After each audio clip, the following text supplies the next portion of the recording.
যখন নৌকায় করে নদী পার হতে যায়, বান্দা যখন নৌকায় করে নদী পার হতে যায়, নদীর মাঝখানে যখন নৌকাটা একবার টলমল করে, ওরা তখন প্রত্যেকেই মরণের ভয়ে আল্লাহ আল্লাহ বলে চিৎকার করে। ঠিক না বেটি? আল্লাহ বলছেন ফালাম্মা নাজ্জাহুম ইলাল বাররি, যখন ওদের ডাঙায় তুলে দিই ফেরেশতার মাধ্যমে, ওদের কান্না সহ্য করতে পারি না, আমি আমার নাম রহমান, আমার নাম রহিম, ফেরেশতার মাধ্যমে যখন ওদের ডাঙায় তুলে দিই, ওরা এত বড় মুনাফিক বদমাইশ, যেই ডাঙায় উঠে গেল ইজা ঘুমি শুরিকুন, আমার সঙ্গে শিরক করে আর বলে মাঝি ভালো ছিল বলে বেঁচে গেছি, নইলে সব মরে যেত। ঠিক না বেটি? কিছু বুঝতে পারছেন? বাপেরা বাড়ি থেকে ভাববেন। আরেকটা দলিল দিচ্ছি কোরআন থেকে। ফাইদা মাসাল ইনসানা দুররু দাআনা লিযামবিহি আও কাইদান আও কাইমা ফালাম্মা কাশাফনা আনহু দুররাহু মাররা কাল্লাম ইয়াদউনা ইলা দুররিম মাসসা। সূরা ইউনূসের 12 নম্বর আয়াত আল্লাহ পাক বলে দিলেন, মানব জাতি যখন বিপদ আপদ মুসিবতে পড়ে, ওরা তখন দাঁড়িয়ে বসে শুয়ে, কি বললো দাঁড়িয়ে বসে শুয়ে কাকুতি মিনতি করে আমি আল্লাহ আমার কাছে কান্নাকাটা করে। আর যেই বিপদ থেকে উদ্ধার করে দিই, ও তখন আমাকে ভুলে গিয়ে অন্যকে প্রাধান্য দেয়। ঠিক না বেটি? বাচ্চা হওয়ার আগে ডাক্তার বলেছিল তোর বউয়ের পেটের বাচ্চা নরমালি হবে, ও তখন ডাক্তারকে বলছে স্যার নরমালি বাচ্চা হলে কত টাকা খরচা? বলছে ধরে নে 20,000 টাকা। ওর ব্যাংকে আছে 50,000 টাকা। ও মনে মনে বলছে নামাজ পড়ার দরকার নেই, আল্লাহর ডাকার দরকার নেই, 20,000 টাকা লাগবে, ডাক্তার তো বলেই দিয়েছে নরমালি বাচ্চা, 30,000 টাকা ব্যাংক থাকবে, ইচ্ছা মতো যা খুশি করবো। আল্লাহ বলে দেখ কি হচ্ছে দেখ। হঠাৎ গভীর রাতে ওর বইয়ের পেটের বাচ্চা প্রসব বেদনা উঠেছে। ও ডাক্তারকে ফোন করেছে, স্যার আমি অমুক পেশেন্টের স্বামী বলছি। হ্যাঁ বল কি হয়েছে? আমার বইয়ের পেটের বাচ্চা প্রসব বেদনা উঠেছে। ডাক্তার তখন সঙ্গে সঙ্গে বললো ধরো কলকাতা একটা নার্সিং হোমের নাম বলছি, দেখ তুই সঙ্গে সঙ্গে চলে আয় দিলখুশা নার্সিং হোমে, পাকসার কাছে 4 নম্বর ব্রিজের নিচে দিলখুশা নার্সিং হোমে চলে আয়। ও তখন 102 গাড়ি নিয়ে ছুটলো, অ্যাম্বুলেন্সকেও নিয়ে গিয়ে নার্সিং হোমের ভিতরে ঢোকালো। ডাক্তার অমনি সঙ্গে সঙ্গে করলো কি, ঘুম থেকে উঠে এসে নার্সিং হোমের ভিতরে এসে অপারেশনের কোট পরে মুখে মাস্ক লাগিয়ে সোজা চলে গেল ওর বউকে নিয়ে ওটিতে। ওটি মিন্স অপারেশন থিয়েটার ঢুকে গেল। ও বাইরে কি করে বলুন? ওর বউকে নিয়ে তো চলে গেল ডাক্তার বাচ্চা করাতে। ও কি করে? ও সিনটা দেখুন খালি কেমন করে আমার হাতের দিকে তাকান, মুখের দিকে তাকান। ও তখন এমন করবে টেনশনে,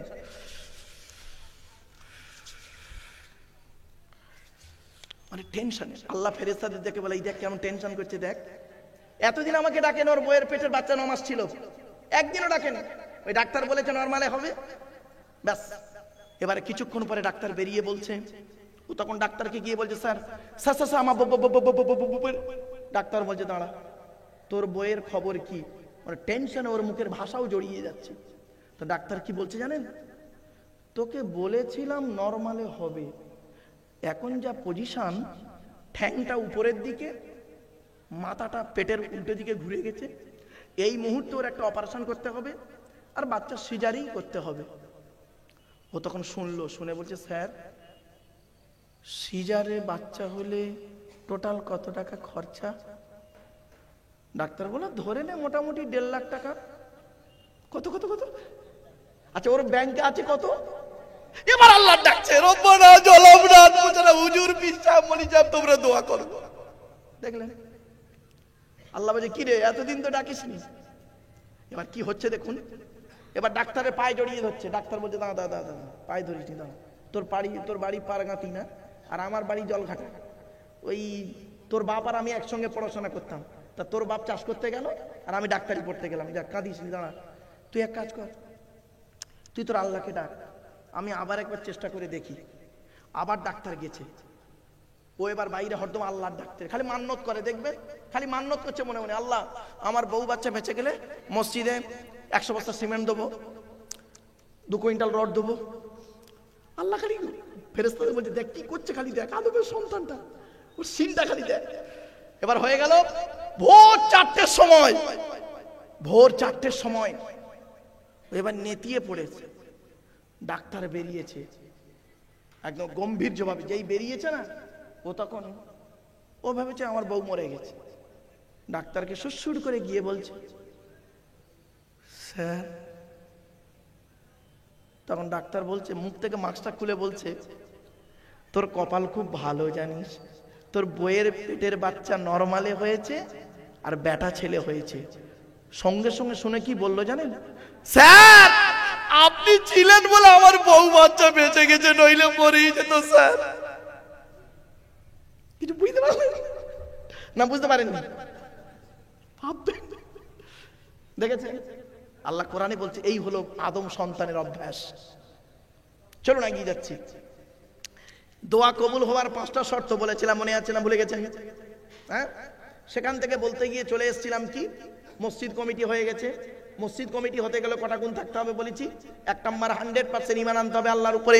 2 নাম্বার ওই ব্যক্তিকে 100% কিয়ামতকে বিশ্বাস করতে হবে। এখান থেকে চলে গিয়েছিলাম অনেক দূর, ঘটকপুকুর চলে গিয়েছিলাম, আবার কালীতলা হয়ে ঢুকে বললাম। আরে বক্তব্য নিয়ম এইটাই, আমার তো বহু ছাত্র পশ্চিমবাংলার বড় বড় বক্তা, আপনারা সব তাদের ভক্ত। তা আমি স্টুডেন্টদেরকে বলি, তোরা স্টেজে উঠে ওয়াচ করার সময় মেন টপিকটা ঠিক রাখবি, ওই অনেক দূর গিয়ে আর পালিয়ে যাবি না, ওদিক দিয়ে ঘুরে আমার এখানে আসবি, নইলে শ্রোতা বুঝতে পারবে না। চলুন চলে গেছিলাম কোথেকে মনে আছে? ওই মসজিদের শর্ত হলো 5টা। কটা? 5টা। তার মধ্যে একটা কি বলেছিলাম? 100% আল্লাহকে বিশ্বাস করতে হবে, কিয়ামতকে বিশ্বাস করতে হবে। এইটা থেকে অনেক দূর চলে গেছিলাম, আবার ব্যাকে চলে এলাম। 3 নাম্বার হলো মসজিদ কমিটি ওই লোকটা হবে 5 ওয়াক্ত নামাজ আদায় করবে যিনি। জোরে বলুন। ও বাবা, কত মসজিদ কমিটি আছে 5 ওয়াক্ত নামাজ পড়ে না। 4 নাম্বার হলো ওয়াতা যাকাত, যে ব্যক্তি যাকাত আদায় করবে, গরিব হলে আদায় করতে হবে না, যদি যাকাত ফরজ হয় আদায় করতে হবে। 5 নাম্বারটা খুব ইম্পর্টেন্ট, রাগ করবেন না। 4 নাম্বারের ব্যাখ্যাটা করে দিই। বাবা, কত মসজিদের ক্যাশিয়ার আছে দেখবেন, মসজিদের ক্যাশিয়ার 20 বছর হিসেব দেয়নি, মসজিদের জায়গা, মসজিদের জমি, মসজিদের সম্পত্তি আত্মসাৎ করে নিয়েছে, নিজের নামে রেকর্ড করে নিয়েছে, আর মসজিদে যখন হিসেব চাইছে তখন মারামারি করছে, লোক বলেন লাঠির বল পাঠির বল দেখিয়ে গুন্ডা মস্তানের মারামারি করছে, লাস্টে পাশে একটা মসজিদ তৈরি করে ফেললো। ভুল বললাম না বাবা? 1994 সাল থেকে বাস করছি, আজকের নয়, 31 বছর জলসা জীবনের অভিজ্ঞতা। বাস্তবটাই বললাম। ভারতবর্ষ, নেপাল, বাংলাদেশ, 3টে দেশকে ঘুরে বাস্তবটাই তুলে ধরছি বাপ। শুধু তাই নয়, মসজিদের ক্যাশিয়ার হিসেব চাইলে পালাচ্ছে, তার মানে মাল ঘাপলা। এত সহজ? 5 নাম্বার হলো মসজিদ কমিটি ওই লোকটা হবে ওয়ালাম ইয়াখশা ইল্লাল্লাহ, আল্লাহ ছাড়া কাউকে ভয় করবে না। এই 5টা গুণ যার মধ্যে থাকবে ওই লোকটা মসজিদ কমিটি হওয়ার যোগ্য ব্যক্তি। জোরে বলুন। এখন প্রশ্ন করবেন আপনারা, হুজুর এরকম লোক নেই, ভুল কথা বললেন আপনারা। কে বলেছে নেই? খুঁজে বের করেননি, খুঁজে বের করেননি। শুধু তাই নয়, 1 নাম্বার হলো মসজিদ কমিটি হলো, 2 নাম্বার হলো যে নামাজ পড়ায় ওটাকে কি বলে? জোরে বলুন। মসজিদে নামাজ সহি করতে গেলে, মসজিদে নামাজ সহি করতে গেলে ইমামের মাইনে বেশি করে দেবেন। যে মসজিদে ইমামের মাইনে কম, যে মসজিদে ইমামের মাইনে কম, ওই মসজিদের মুসল্লিদের নামাজ আল্লাহর দরবারে কবুল হওয়া মুশকিল আছে। যদি বললেন ফতোয়া, এই ফতোয়া দেওয়ার আগে চিন্তা করবি, প্র্যাকটিক্যাল করবি। 19 বছর আমি ইমামতি করেছি, আমি নিজে 19 বছর ইমামতি করেছি, 400 টাকা মাইনে, 400 টাকা মাইনে, 19 বছর ইমামতি করেছি। এই 19 বছর ইমামতির জীবনে আমাকে 3টে লোক এত জ্বালান জ্বালিয়েছে, এত জ্বালান জ্বালিয়েছে, ও মসজিদ কমিটিও নয়, চাঁদাও দিত না, ইমাম সাহেবকে খাওয়াতো না। 3টে লোক এত জ্বালান জ্বালিয়েছে, 2টো মাল কবরে ঢুকেছে, 2টো মাল কবরে ঢুকেছে, একটা বেঁচে আছে। আমি মাঝে মাঝে জিজ্ঞাসা করি ইমাম সাহেব যে আছে, এই ও মালটা মরেছে না বেঁচে আছে? বলে না মরে নেই, বেঁচে আছে। আমি যেদিন মরবে বলবি আমাকে, জানা যায় যাবো আমি। এত জ্বালান জ্বালিয়েছে রে বাপ। 3টে লোক, তার সন্তানেরা শুনছে এখন আমার বাপের বাপ কি করে গেছে, কি জিনিস ছিল, আজ বলতে বাধ্য হচ্ছি, বড় দুঃখ নিয়ে বলছি। গ্রামের নামটা আর বললাম না, গ্রামের নামটা শুনতে চাইবেন না, তবে জেলার থানাটা বলছি। থানার নাম জাঙ্গিপাড়া, জেলার নাম হুগলি। হুগলি জেলার জাঙ্গিপাড়া থানা, গ্রামের নামটা আর বললাম না বাপ, এই পর্যন্ত থাক। চলুন এগিয়ে যাচ্ছি, আপনাদের ভক্তি শ্রদ্ধা সম্মান চটে যাবে সব। চলুন এগিয়ে যাচ্ছি। তো এত জ্বালান জ্বালিয়েছে, দেখবেন প্রায় পশ্চিম বাংলার প্রায় মসজিদে দু একটা করে এরকম থাকে, দু একটা বুড়ো লোক থাকে, দেখবেন এত বদমাইশ, সব জানতা গামচাওয়ালা, সব জানতা গামচাওয়ালা, মানে কিচ্ছু জানে না, বড় বড় ফতোয়া দেবে ইমাম সাহেবের বিরুদ্ধে, বড় বড় আলেমদের বিরুদ্ধে ফতোয়া দেবে। মূর্খ তো, জানে না। ও যদি একটা মশলা জিজ্ঞেস করে বলতে পারবে না, কিন্তু ফতোয়া দেওয়ার আগে হারাম ফতোয়া দেবস থাকবে। দু একটা লোক থাকে প্রায় মসজিদে, প্রায় মসজিদে এই ধরনের লোকগুলো কিরকম হয় জানেন? ও বাড়ি তোর বুড়ির সঙ্গে ঝগড়া করে পারে না, ছেলের সঙ্গে ঝগড়া করে পারে না, বৌমার সঙ্গে ঝগড়া করে পারে না, মসজিদে আছে ইমাম সাহেবের গোজা মারতে খালি। ঠিক না বেটি? ইমাম সাহেব কি হলো, পাকা ঘরে নেই কেন? এই কারেন্ট নেই বলে পাকা ঘরে নেই, ইমাম সাহেবের দোষ? রাগ করবেন না, বাস্তব কথা বলছি বাপ। এই পশ্চিম বাংলায় এমন মসজিদ আছে, মসজিদ করেছে 30 লক্ষ টাকা খরচ করে মসজিদ করেছে, আর ইমামের ঘর করেছে সিঁড়ির তলায়, সিঁড়ির তলায় ইমামের ঘর। লজ্জা করে না? ইমামের ইজ্জত দিতে শেখো। ইমামের ইজ্জত দেওয়া হয় সৌদি আরব, বাহরাইন, কাতার, কুয়েত, লেবানন, ইরাক, ইরানে। ইমামের কথাই শেষ কথা। ইরানে ইমামকে বলা হয় আয়াতুল্লাহ, আল্লাহর নিদর্শন। হে মুসলমান, এই পশ্চিম বাংলার জমিনে এমন মসজিদ আছে 30 লক্ষ টাকা খরচ করে মসজিদ করেছে, ইমামের মাইনে দিচ্ছে 3000 টাকা, 3000 টাকা মাইনে। ছোট্ট উদাহরণ দিচ্ছি, রাগ করবেন না কেউ। স্বামী স্ত্রী, পিতা মাতা, ছেলে মেয়ে, কজন হলো বাপ? এই 6 জনের সংসার, স্বামী স্ত্রী, পিতা মাতা, ছেলে মেয়ে, কজন? এই 6 জনের সংসার চলতে গেলে আপনারাই বলুন, আপনারাই বলুন, আজকে 6 জনের সংসার চলতে গেলে এই বর্তমানে যা বাজারের দাম, সংসার চলতে গেলে কমসে কম মাসে কত টাকা লাগতে পারে? বলুন বলুন বলুন, একটা বলুন না বাবা, একটা কথা বলুন আপনারা। খুব কম করে 10,000 টাকা, যা বাজারের দাম, কম করে 10,000 টাকা লাগবে। এই মুসলমানের বাচ্চা, তোর সংসার যদি 10,000 টাকায় না চলে, ইমাম সাহেবের সংসার 3,000 টাকায় চালাস কোন লজ্জা রে? তোদের নামাজ হবে, আল্লাহর গজব পড়ে যাবে তোদের উপরে। বাস্তবটাই বলে গেলাম আজকে, আজ বাস্তব কথাটাই বলে গেলাম। এ কথা কেউ না বক্তা বলে না কেন? বেচারা হয়তো সমস্যায় পড়বে। বাবা, বাস্তবটাই বলে গেলাম। তোমার ছেলে ইঞ্জিনিয়ার, মাস্টার, ডাক্তার, প্রফেসর হবে, তোমার আশা জাগে। আর মসজিদের ইমামের আশা জাগে না, আমার ছেলেটা একটা ডাক্তার হোক, আমার মেয়েটা MA পাস করুক। ও, তোমার মেয়েটা মেয়ে, আর ইমাম সাহেবটা কি ভিখারি, তাই না? আমি আব্দুল্লাহ গিল মারুফ হলাম আপনাদের 3 থেকে 3.5 ঘন্টার সুখের বন্ধু, আর আপনাদের মসজিদের ইমাম সাহেব হলো 365 দিনের সুখ এবং দুঃখের বন্ধু। ঠিক না ঠিক? তাহলে মূল্যায়ন করুন, মূল্যায়ন করতে শিখুন। আরো অনেক আলোচনা বাবা, ওদিকে গেলাম না। কত আর, ও বাবা অনেকক্ষণ বকে ফেলেছি, অসুবিধা হচ্ছে আপনাদের? আর একটু হবে না? বন্ধ করতে দেবো? আর একটু হবে? একবার তাকবীর দান, নারায়ে তাকবীর, নারায়ে তাকবীর। চলুন বাপেরা, এতক্ষণ আমি আল্লাহ সম্পর্কে, আল্লাহর ঘর সম্পর্কে, আল্লাহর নবী, আল্লাহর কথা সম্পর্কে 2-1 কথা বলি, আর আল্লাহর আলোচনা নয়। এবারে নবীর আলোচনা করব। তার আগে একটা কথা বলি আপনাদের। নবীদের পরিচয় 3টে। কটা? 3টে। কি কি? 1 নাম্বার, যিনি নবী হবেন তার চরিত্র উত্তম হতে হবে। 2 নাম্বার, আচ্ছা আর একটা কথা বলতে ভুলে গেছি, মসজিদের ইমাম গেল, কমিটি হলো, মসজিদে যে আজান দেয় ওটাকে কি বলে? পশ্চিম বাংলায় বেশিরভাগ মুয়াজ্জিনের আজান ভুল। কি বললাম? বেশিরভাগ মুয়াজ্জিনের আজান ভুল। ও আজানটা ইমাম সাহেবের কাছে বসে শুদ্ধও করে নেবে না, আর মুয়াজ্জিনের পদটাও ছাড়বে না। তোর ভুলটাকে সংশোধন করে নে, সংশোধন করবে না, আর মুয়াজ্জিনের পদ ছেড়ে দেবে না। ওই ভুলটাই বলবে আর ওটাই মানতে হবে। বেশিরভাগ মুয়াজ্জিন আজান ভুল, আজান দিচ্ছে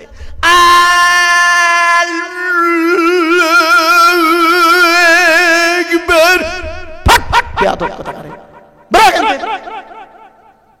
অশুদ্ধ আজান। একামত দিচ্ছে, একামত, হাইয়া আলাস সালাহ, হাইয়া আলাস সালাহ, হাইয়া আলাল ফালাহ, হাইয়া আলাল ফালাহ, কাত কামাতি সালাহ, কাত কামাতি সালাহ। মর বেয়াদব কোথাকারে। বাবা কথাটা শুনতে হয়তো খারাপ লাগছে, কিন্তু অতি বাস্তব কথা বললাম বাপ। আপনি যেন ভাববেন না এই পারগাতির মসজিদে এসে পারগাতির লোকেদের বলছে। আল্লাহর কসম নয় বাবা, আমি এখানে বসেছি সমাজের ওয়াজ করতে, আমার জাতির ওয়াজ করতে। আপনি গায়ে পেতে নেবেন না বাপ, বাস্তবটাই বলছে। চলুন এগিয়ে যাই। আসছে নবী হতে গেলে তাদের শর্ত হলো তিনটে। কটা কটা কটা? এক নাম্বার, যিনি নবী হবেন তার চরিত্র উত্তম হতে হবে। দুই নাম্বার, যিনি নবী হবেন তার উপর আল্লাহর তরফ থেকে ওহী নাযিল হতে হবে। তিন নাম্বার, যিনি নবী হবেন তার দ্বারা অলৌকিক ঘটনা ঘটতে হবে, একটা হোক বা 50টা হোক। পৃথিবীতে যত নবী এসেছেন প্রত্যেক নবীর মাধ্যমে আল্লাহ পাক 1 থেকে 50টার ভিতরে মুজিজা দিয়েছেন। আমার নবী বিশ্বনবী কুল কায়নাতের রাসূল রাহমাতুল লিল আলামিন মুহাম্মদ মুস্তাফা সাল্লাল্লাহু আলাইহি সাল্লামের মাধ্যমে আল্লাহ পাক পৃথিবীতে 1000-এরও বেশি মুজিজা দিয়েছে। জোরে বলুন সুবহানাল্লাহ। সর্বশ্রেষ্ঠ হলো এই কোরআনুল মাজিদ নাযিল করা। চলো আমাদের নবীর পরিচয়টা দিয়ে দিই আপনাদের। পৃথিবীতে নবী এসেছেন কটা? পৃথিবীতে নবী এসেছেন মোট 1,24,000। কটা? 1,24,000। রাসূল এসেছেন কত? কাই আওয়াজ হচ্ছে, কাই আওয়াজ হচ্ছে না? আচ্ছা ঠিক আছে। পৃথিবীতে নবী এসেছেন 1,24,000, রাসূল এসেছেন 313 অথবা 315 জন। কিতাব এসেছে কটা? 104টা। কটা? 104টা। শুনে নিন কটা কার উপরে এসেছে, শুনে নিন। 100টা হলো সহিফা, ছোট ছোট ছোট ছোট, 4টা হলো বড় বড়। 100টা কার কার উপরে এসেছে শুনে নিন। 10টা এসেছে আদম নবীর উপরে, 10টা। কটা? ইব্রাহিম নবীর উপরে এসেছে 10টা। কত হলো? 20টা। ইদ্রিস নবীর উপরে এসেছে 30টা, 50টা। শীষ নবীর উপরে এসেছে 50টা। মুসা নবীর উপরে তাওরাত বলে একটা কিতাব 1000 পারা বা খণ্ড রমজান মাসের 6 তারিখে নাযিল হয়েছে। কত হলো? 101। দাউদ নবীর উপরে জবুর বলে একটা কিতাব 150 পারা বিশিষ্ট রমজান মাসের 12 তারিখে নাযিল হয়েছে, একটা। কত হলো? 102। ঈসা নবীর উপরে ইনজিল বলে একটা কিতাব 27 পারা। কত কত কত? 27 পারা বিশিষ্ট রমজান মাসের 18 তারিখে নাযিল হয়েছে, একটা। 103। মুহাম্মদ সাল্লাল্লাহু আলাইহি ওয়াসাল্লামের উপরে 30 পারা 30 খণ্ড বিশিষ্ট একটি কিতাব কোরআন, তার নাম রমজান মাসের লাইলাতুল কদরের রাত, ইন্না আনজালনাহু ফি লাইলাতুল কদর, 24শে রমজান 25 রাতে নাযিল হয়েছে, একটা। কটা হলো? 104। ক্লিয়ার? নবী রাসূল হয়ে গেল। এবার আসছি আমাদের যিনি নবী তার পরিচয়টা দিই। আচ্ছা, আমরা যে নবীর উম্মত তার নাম মুহাম্মদ মুস্তাফা সাল্লাল্লাহু আলাইহি সাল্লাম, তাই তো নাকি? বলুন না বাবা, একটু কথা বলুন। নবী মুহাম্মদ সাল্লাল্লাহু আলাইহি সাল্লাম কোন বংশে জন্মগ্রহণ করেছেন? কুরাইশ, তাই তো? কার নাম কুরাইশ? চলুন একটু দেখে নিই। তবে দয়া করে বাবা হাত জোড়া করে বলছি সুবহানাল্লাহ জোরে বলবেন। কোন বংশ বললেন? কুরাইশ। মুহাম্মাদের বাপের নাম আব্দুল্লাহ, আব্দুল্লাহর বাপের নাম আব্দুল মুত্তালিব, আব্দুল মুত্তালিবের বাপের নাম আব্দে মান্নাফ, আব্দে মান্নাফের বাপের নাম হাশেম, হাশেমের বাপের নাম কুসাই, কুসাইয়ের বাপের নাম কিলাব, কিলাবের বাপের নাম মুররা, মুরার বাপের নাম লুবাই, লুবাইয়ের বাপের নাম কাআব, কাআবের বাপের নাম গালিব, গালিবের বাপের নাম ফিগির, ফিগির থেকে কুরাইশ বংশ এসেছে। ও বাবা সরিয়ে দেন না বাবা, এইটাই নাকে আসছে, সরিয়ে দেন তো বাবা। হ্যাঁ হ্যাঁ, আসুন। নবীর বাপের নাম আব্দুল্লাহ, মায়ের নাম আমিনা, দাদার নাম আব্দুল মুত্তালিব, দাদির নামটা কি? নেতিলা বিনতে খব্বাব ব্রাকেটে ফতেমা, কেউ বলেছেন সামিরা। নবীর নানার নাম হলো আব্দুল ওয়াহাব জুহরি, নবীর নানির নাম হলো বারিরা বাবাররা, নবীর দুধ মার নাম হলো হালিমা, নবীর দুধ বাপের নাম হলো হারেস, নবীর দুধ ভাইয়ের নাম আব্দুল্লাহ, নবীর বাপের নাম আব্দুল্লাহ, নবীর দুধ ভাইয়ের নাম আব্দুল্লাহ, দুটো জন এক করে ফেলবেন না।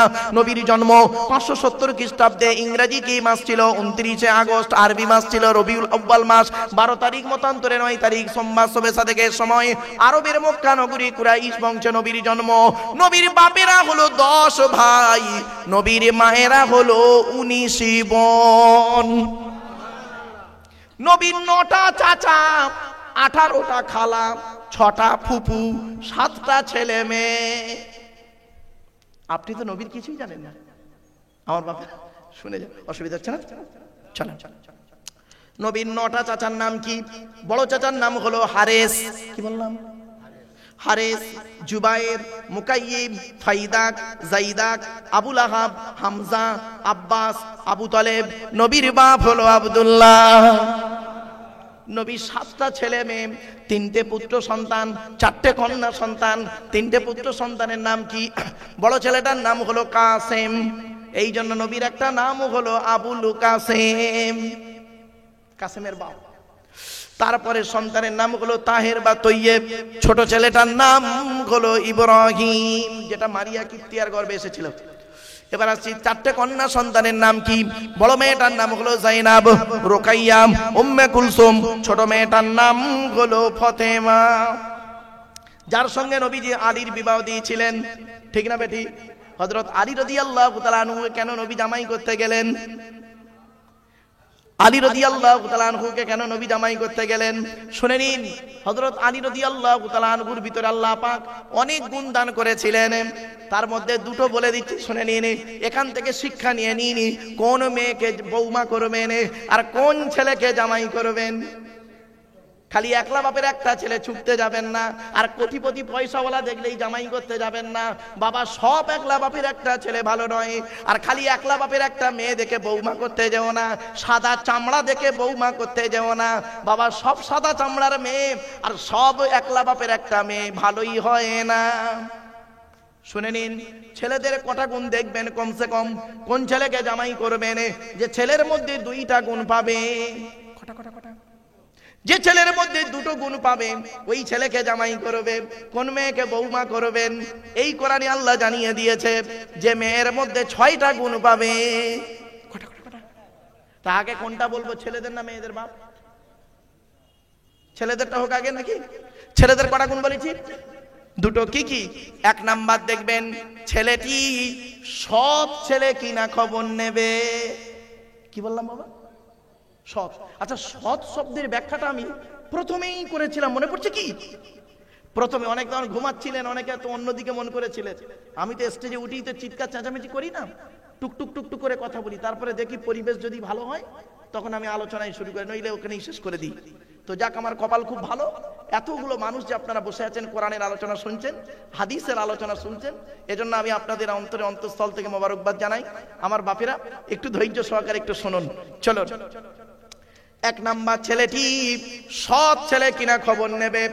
2 নাম্বার, ছেলেটি কর্মী কিনা খবর নেবে। কর্মী ভাষাটা বোঝে? কি বাপ,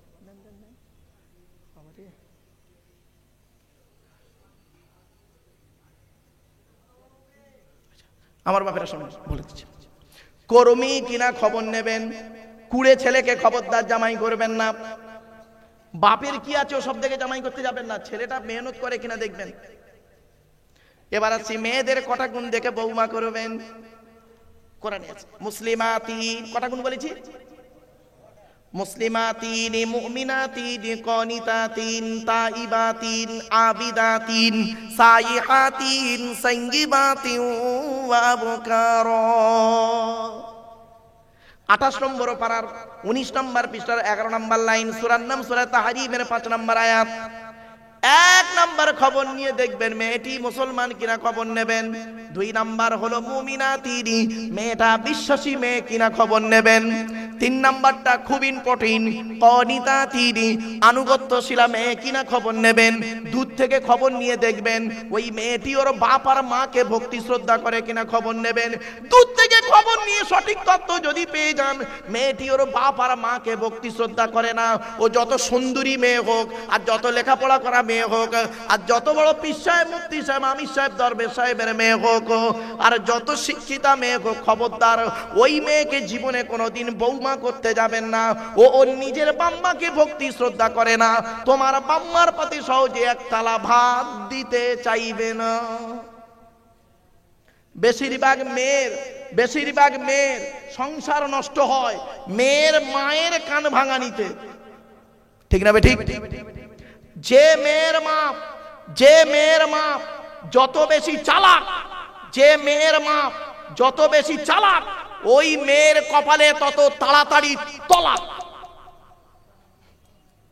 বাবা বাড়ি থেকে ভাববেন, নারীদের, মা বোনদের বলছি, মায়েরা বোনেরা আমারে ভুল বুঝবেন না, আমি বাস্তবটাই বলছি। আল্লাহর নবী বললেন, তোমরা বাড়িতে, তোমাদের বাড়িতে 4 ধরনের মেয়ে ছেলে আছে। আচ্ছা বাপেরা, কি অসুবিধা হচ্ছে আপনাদের নাকি? শুনে নিন, আজকে আপনারা বাড়ি যাবেন, আপনার আমার বাড়িতে 4 ধরনের মেয়ে আছে। কে কে? মা, বোন, মেয়ে, বউ, তাই তো? যাদের মা মরে গেছে বাদ দেন, যাদের বোনের বিয়ে হয়ে গেছে বাদ দেন, যাদের মেয়ের বিয়ে হয়ে গেছে বাদ দেন, তবুও শিক্ষাটা নিয়ে নিন। বউটা আছে, মা, বোন, মেয়ে, বউ, 4 জন আছে। আজকের বাড়িতে গিয়ে নিজেই বুঝতে পারবেন আপনার আমার মা, বোন, মেয়ে, বউ জান্নাতি না জাহান্নামী। কি করে বুঝবেন? শুনে নিন, আল্লাহর নবীর কয়েক কটা কথা বলে যাচ্ছি, আজই বুঝতে পেরে যাবেন আমার স্ত্রী, আমার মা, বোন, মেয়ে, বউ যত নামাজ পড়ুক, তাহাজ্জুদের নামাজ পড়ুক, রোজা রাখুক আর হজ করলো, ও নারী জাহান্নামী, জাহান্নামী, জাহান্নামী। কি কি আপনাদের বলে যাচ্ছি, বাপের একটু শুনেন, মা বোনদের বলছি, মায়েরা বোনেরা একটু পরিবর্তন হয়ে যান। আল্লাহর নবী বললেন, ওই নারী জাহান্নামী, ওই নারী জাহান্নামী, ও যত নামাজ পড়ুক, রোজা রাখুক, ও নারী জাহান্নামী। যে নারী তার স্বামীর সঙ্গে যখন কথা বলে মেজাজ দিয়ে কথা বলে। অনেক মেয়ে ছেলে আছে দেখবেন, পাড়ার সমস্ত লোকের সঙ্গে কথা বলে ভালোভাবে, আর স্বামীর সঙ্গে যখন কথা বলে মেজাজ দিয়ে কথা বলে। ও নারী যত নামাজ পড়ুক, যত মুফতি সাহেবের মেয়ে হোক, হাজি সাহেবের মেয়ে হোক, আর পীর সাহেব, মলি সাহেবের, আমির সাহেবের মেয়ে হোক, মনে রাখবো ওই নারী হলো জাহান্নামী। আজকের বাড়িতে গিয়ে দেখবেন, যদি আপনার মা আপনার বাপের সঙ্গে মেজাজ দিয়ে কথা বলে, আপনার দায়িত্ব হলো মাকে বোঝানো, মা খবরদার তুমি আব্বার সঙ্গে মেজাজ দিয়ে কথা বলো না, তোমার আখিরাতটাকে তুমি নষ্ট করো না, এ দায়িত্ব কিন্তু আপনার আছে। 2 নাম্বার হলো, আপনি বাড়ি গিয়ে দেখবেন, আপনার মেয়ে যদি আপনার বোন যদি আপনার বোনাইয়ের সঙ্গে মেজাজ দিয়ে কথা বলে, আপনি একজন ভাই হয়ে আপনার দায়িত্ব হলো বোনকে বোঝানো, খবরদার স্বামীর সঙ্গে মেজাজ দিয়ে কথা বলিস না। আপনি যদি বাপ হন, যদি সত্যিকারের জন্ম দেওয়া বাপ হন, মানুষের চামড়া যদি গায়ে থাকে, আর আপনার মেয়ে যদি জামাইয়ের সঙ্গে মেজাজ দিয়ে কথা বলে, আপনি সত্যিকারের যদি বাপ হয়ে থাকেন, যদি সত্যিকারের কিয়ামতের মাঠে নাজাত পাওয়া বাপ হয়ে থাকেন, তাহলে নিজের মেয়েকে বলবেন, এই স্বামীর সঙ্গে কিভাবে কথা বলতে হয় জানিস না? এই কথাটা না বলে আপনি কি করেছেন? মেয়ে জামাইয়ের সঙ্গে মেজাজ দিয়ে কথা বলছে, আপনি আবার জামাইয়ের বিরুদ্ধে গিয়ে মেয়ের পক্ষ নিয়ে জীবনতলা থানায় বধূ নির্যাতন কেস করেছেন। আপনি আবার বলছেন, আমি একজন হাজি সাহেব, নামাজ পড়ি, তাহাজ্জুদ পড়ি, তো তাহাজ্জুদের 12টা বেজে যাবে। 1 ঘন্টা ন্যায় বিচার করা 60 বছরের ইবাদতের সমতুল্য। আগে ন্যায় বিচার করতে শেখো। বাস্তবটাই বলে, অসুবিধা হচ্ছে আপনাদের? 1 নাম্বার হলো ওই নারী জাহান্নামী, যে নারী তার স্বামীর সঙ্গে মেজাজ দিয়ে কথা বলে। 2 নাম্বার হলো ওই নারী জাহান্নামী, যে নারী স্বামীর দুর্নাম বদনাম অন্যের কাছে করে বেড়ায়। অনেক মেয়ে ছেলে আছে দেখবেন, আপনি ভালো মানুষ, হাজি সাহেব লোক, আপনার ছেলেও ভালো মানুষ, তাকে আপনি একটা মেয়ের সঙ্গে বিয়ে দিলেন, আপনি মেয়েটার খবর জানেন না, ভালো মেয়ে শুনেছেন হাজি সাহেবের মেয়ে, সেও হাজি সাহেবের মেয়ে, বৌমা করে এনেছেন। আপনার ছেলে বিয়ে করে কলকাতায় থাকে, সপ্তাহে 1 দিন বাড়ি আসে। আপনার বৌমা করেছে কি জানেন? আপনার ছেলের সঙ্গে 24 ঘন্টায় 30 মিনিট কথা বলে, আর বাকি সময়টা ফোনে ব্যস্ত থাকি। 8, 9, 10, 11, 12, 5 বছর যে ছেলেটার সঙ্গে প্রেম করেছিল, আমতলা, জামতলা, বুড়ির বেলতলা, মাছতলা, ইকোপার, নিকোপার, চিড়িয়াখানা, ভিক্টোরিয়া, জাদুঘর, তারামণ্ডল, নদীর পার্কে বসে প্রেম করেছিল, সেই ছেলেটির সঙ্গে সারাক্ষণ গল্প করে। আপনার বউ মনে করছে আমার বৌমা আমার ছেলের সঙ্গে কথা বলছে। বাবা বাস্তব কথাটাই বললাম, শুনতে হয়তো খারাপ লাগছে, আমি বাস্তববাদী মানুষ বাবা। এরপরে নবীজি বললেন, ওই নারী হলো জাহান্নামী, যে নারী তার স্বামীর পরিবারের সঙ্গে খারাপ আচরণ করে। আচ্ছা, স্বামীর পরিবার কারা? স্বামীর বাপ, স্বামীর মা, স্বামীর ভাই, স্বামীর বোন, ওই নারীর প্রতি আল্লাহর গজব পড়বে যে নারী তার স্বামীর পরিবারের সঙ্গে খারাপ আচরণ করে। অনেক মেয়ে ছেলে আছে দেখবেন স্বামীকে খুব ভালোবাসে, স্বামীকে খুব ভালোবাসে, স্বামীর বাপকে দেখতে পারে না, স্বামীর মাকে দেখতে পারে না। আফসোস আমার একটাই, পুরুষরা তার শ্বশুর শাশুড়িকে জানা ভক্তি শ্রদ্ধা করে, তার চারানা যদি মেয়ে ছেলেরা ওদের শ্বশুর শাশুড়ির করত, সংসারটা সুখের হয়ে যেত। আমার কথা বুঝতে পারছেন? আপনার শ্বশুর বাড়িতে এলে কি করেন আপনারা? শাশুড়ি বাড়িতে এলে কি না খাবার চেষ্টা করেন। আর আপনার বউ কি করে আপনার মার সঙ্গে, বাপের সঙ্গে? ভাববেন বাড়িতে গিয়ে। আপনি মনে করলেন আপনার স্ত্রী তাহাজ্জুদের নামাজ পড়লো আর রোজা রাখলো, আপনি জান্নাতি ভালো দিলেন? এত সহজ? চলুন এগিয়ে যাচ্ছি। এরপরে আসছি ওই নারীর প্রতি আল্লাহর গজব যে নারী বিনা কারণে স্বামীর বিছানা ছেড়ে দিয়ে অন্য বিছানায় রাত কাটায়।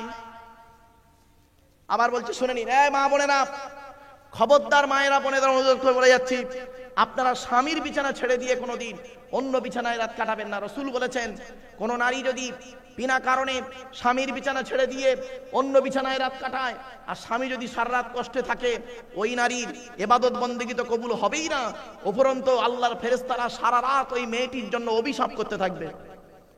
এই ধরনের মেয়েদের বয়স হলো 40+, রাগ করবেন না কেউ। বুড়োর বয়স 65, বুড়ির বয়স 60। বুড়ি আর বুড়োর কাছে ঘুমায় না। বুড়ো হার্টের রোগী, সুগারের রোগী, প্রেসারের রোগী, স্ট্রোক হয়েছে 3 বার, কখন মরে কখন বাঁচে জানে না। বুড়ি বুড়োর খবরই রাখে না, খাচ্ছে দাচ্ছে কি করছে সব খবর নেই। বুড়ি কি করে জানেন? ছোট ছেলের ঘরে থাকে, নাতিকে নিয়ে খাটে ঘুমায় আর তাহাজ্জুদের নামাজ পড়ে। তো তাহাজ্জুদের নামাজ আল্লাহ কবুল করবে না বলে গেলাম আজকে। তো তাহাজ্জুদের নামাজ আল্লাহ কবুল করবে না। বাবা বাস্তব কথাটাই বললাম, অতি বাস্তব কথা বলে যাচ্ছি। এরপরে ওই নারীর প্রতি আল্লাহর গজব জাহান্নামী নারী যে নারী তার স্বামীকে বলে তোমার সঙ্গে বিয়ে হয়ে আমার জীবনটা নষ্ট হয়ে গেছে, আমার মতো মেয়ে বলে তোমার উদ্ধার হয়ে গেছে, নইলে তুমি বুঝতে পারতে, আমার মতো মেয়ে বলে তোমার সংসার করছে, অন্য কেউ হলে চলে যেত, তুমি আমার কি দিয়েছো, কি করেছো, আমার তো কিছুই করো নাই। এই বলে স্বামীকে যে খোঁটা দেয় যে নারী, ওই নারীর প্রতি আল্লাহর গজব। আবারও কি বলে জানেন? তোমার সঙ্গে বিয়ে হওয়ার আগে আমাকে কত মাস্টার, ডাক্তার, ইঞ্জিনিয়ার, প্রফেসর বিয়ে করতে এসেছিল, আমার বাপ কত ভালো মানুষ বলে তোমার সঙ্গে বিয়ে দিয়েছে। আবে দেবে কি করবে? তুই তো 9 ক্লাস কম মাধ্যমিক পাস। কি বললাম? তুই তো 9 ক্লাস কম মাধ্যমিক পাস, তা তোর কি একটা ডাক্তার বিয়ে করবে? মানে 1 পাস, তা তোর কে বিয়ে করবে? আমি ভালো বলে বিয়ে করেছি। কথাটা খারাপ ভাববেন না একবার। চলুন এবার আসছি মুসলিমাতিনি মুমিনাতিনি কানিতাতিন তাইবাতিনি, মেয়েটি তওবাকারী মেয়ে কিনা খবর নেবেন। এরপরে বলা হয়েছে আবিদাতিনি, মেয়েটা ইবাদতকারী মেয়ে কিনা খবর নেবেন।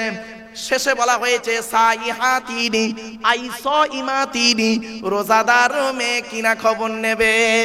এই 6টা গুণ বিশিষ্ট যদি মেয়েকে বৌমা করতে পারেন, আশা করা যায় দুনিয়াতে শান্তি সম্মান পাবেন, আখিরাতে জান্নাত পেয়ে যাবেন।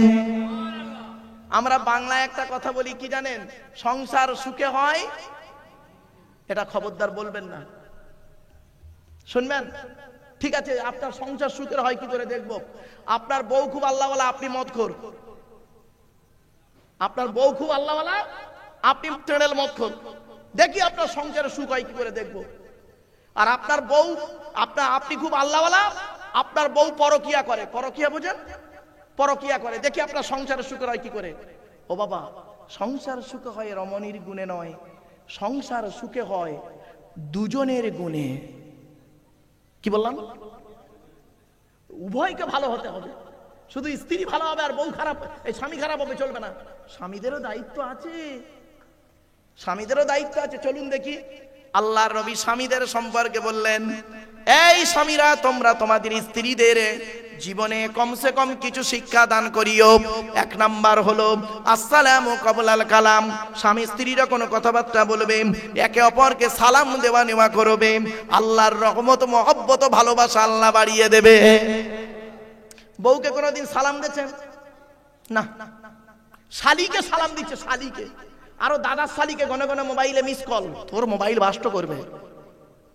দুই নম্বরে বলা হয়েছে এই স্বামীরা তোমরা তোমাদের স্ত্রীদেরকে এই শিক্ষা দান করবে তারা যেন কোনোদিন কাবা শরীফের দিকে মুখ করে কোনোদিন থুতু যেন না ফেলে।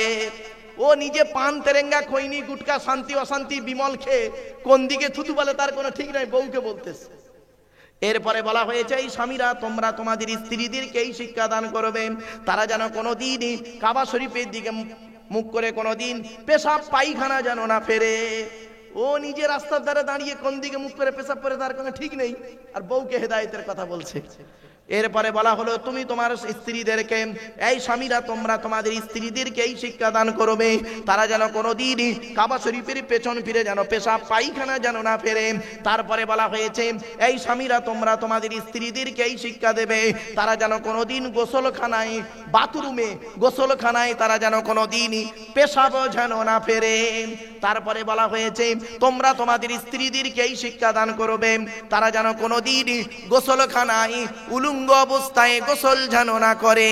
তারপরে বলা হয়েছে তোমরা তোমাদের স্ত্রীদেরকে এই শিক্ষা দান করবে তারা যেন কোনোদিন হাতের চুড়ি, কি বলেন বাবা, চুড়ি চুড়ি, হাতের চুড়ি কোনোদিন তারা দুটো ব্যবহার যেন না করে।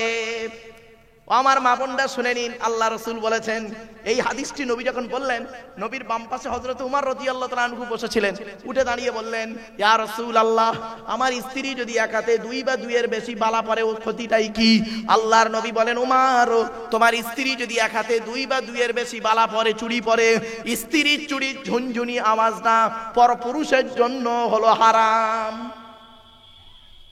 আমার বাবাজিদের বলে যাচ্ছি স্বামী হলে খালি বিয়ে করলে স্বামী হওয়া যায় না, স্বামীর অনেক দায়িত্ব আছে। চলুন এরপরে বলা হয়েছে এই স্বামীরা তোমরা তোমাদের স্ত্রীদেরকে এই শিক্ষা দান করবে তারা যেন মাথার বালিশ, কি বলেন বাপ, বালিশ, বালিশ বলেন তো নাকি, মাথার বালিশ তারা যেন কোনোদিন দুটো ব্যবহার যেন না করে। স্বামী স্ত্রী যখন ঘুমাবে একটি মাত্র লম্বা বালিশে মাথা রেখে ঘুমাবে। স্বামী স্ত্রী যদি এক বালিশে মাথা রেখে ঘুমায় আল্লাহর রহমত মহব্বত ভালোবাসা আল্লাহ বাড়িয়ে দেবে। এই ওয়াজটা শোনার পরে অনেক মুরব্বী বাবাজি মনে মনে বলছে আফসোসের মৌলবী 20 বছর আগে কেন ওয়াজটা শুনলাম না, তোর চাচি আর শুতে নেয় না। দোষটা কি আমার?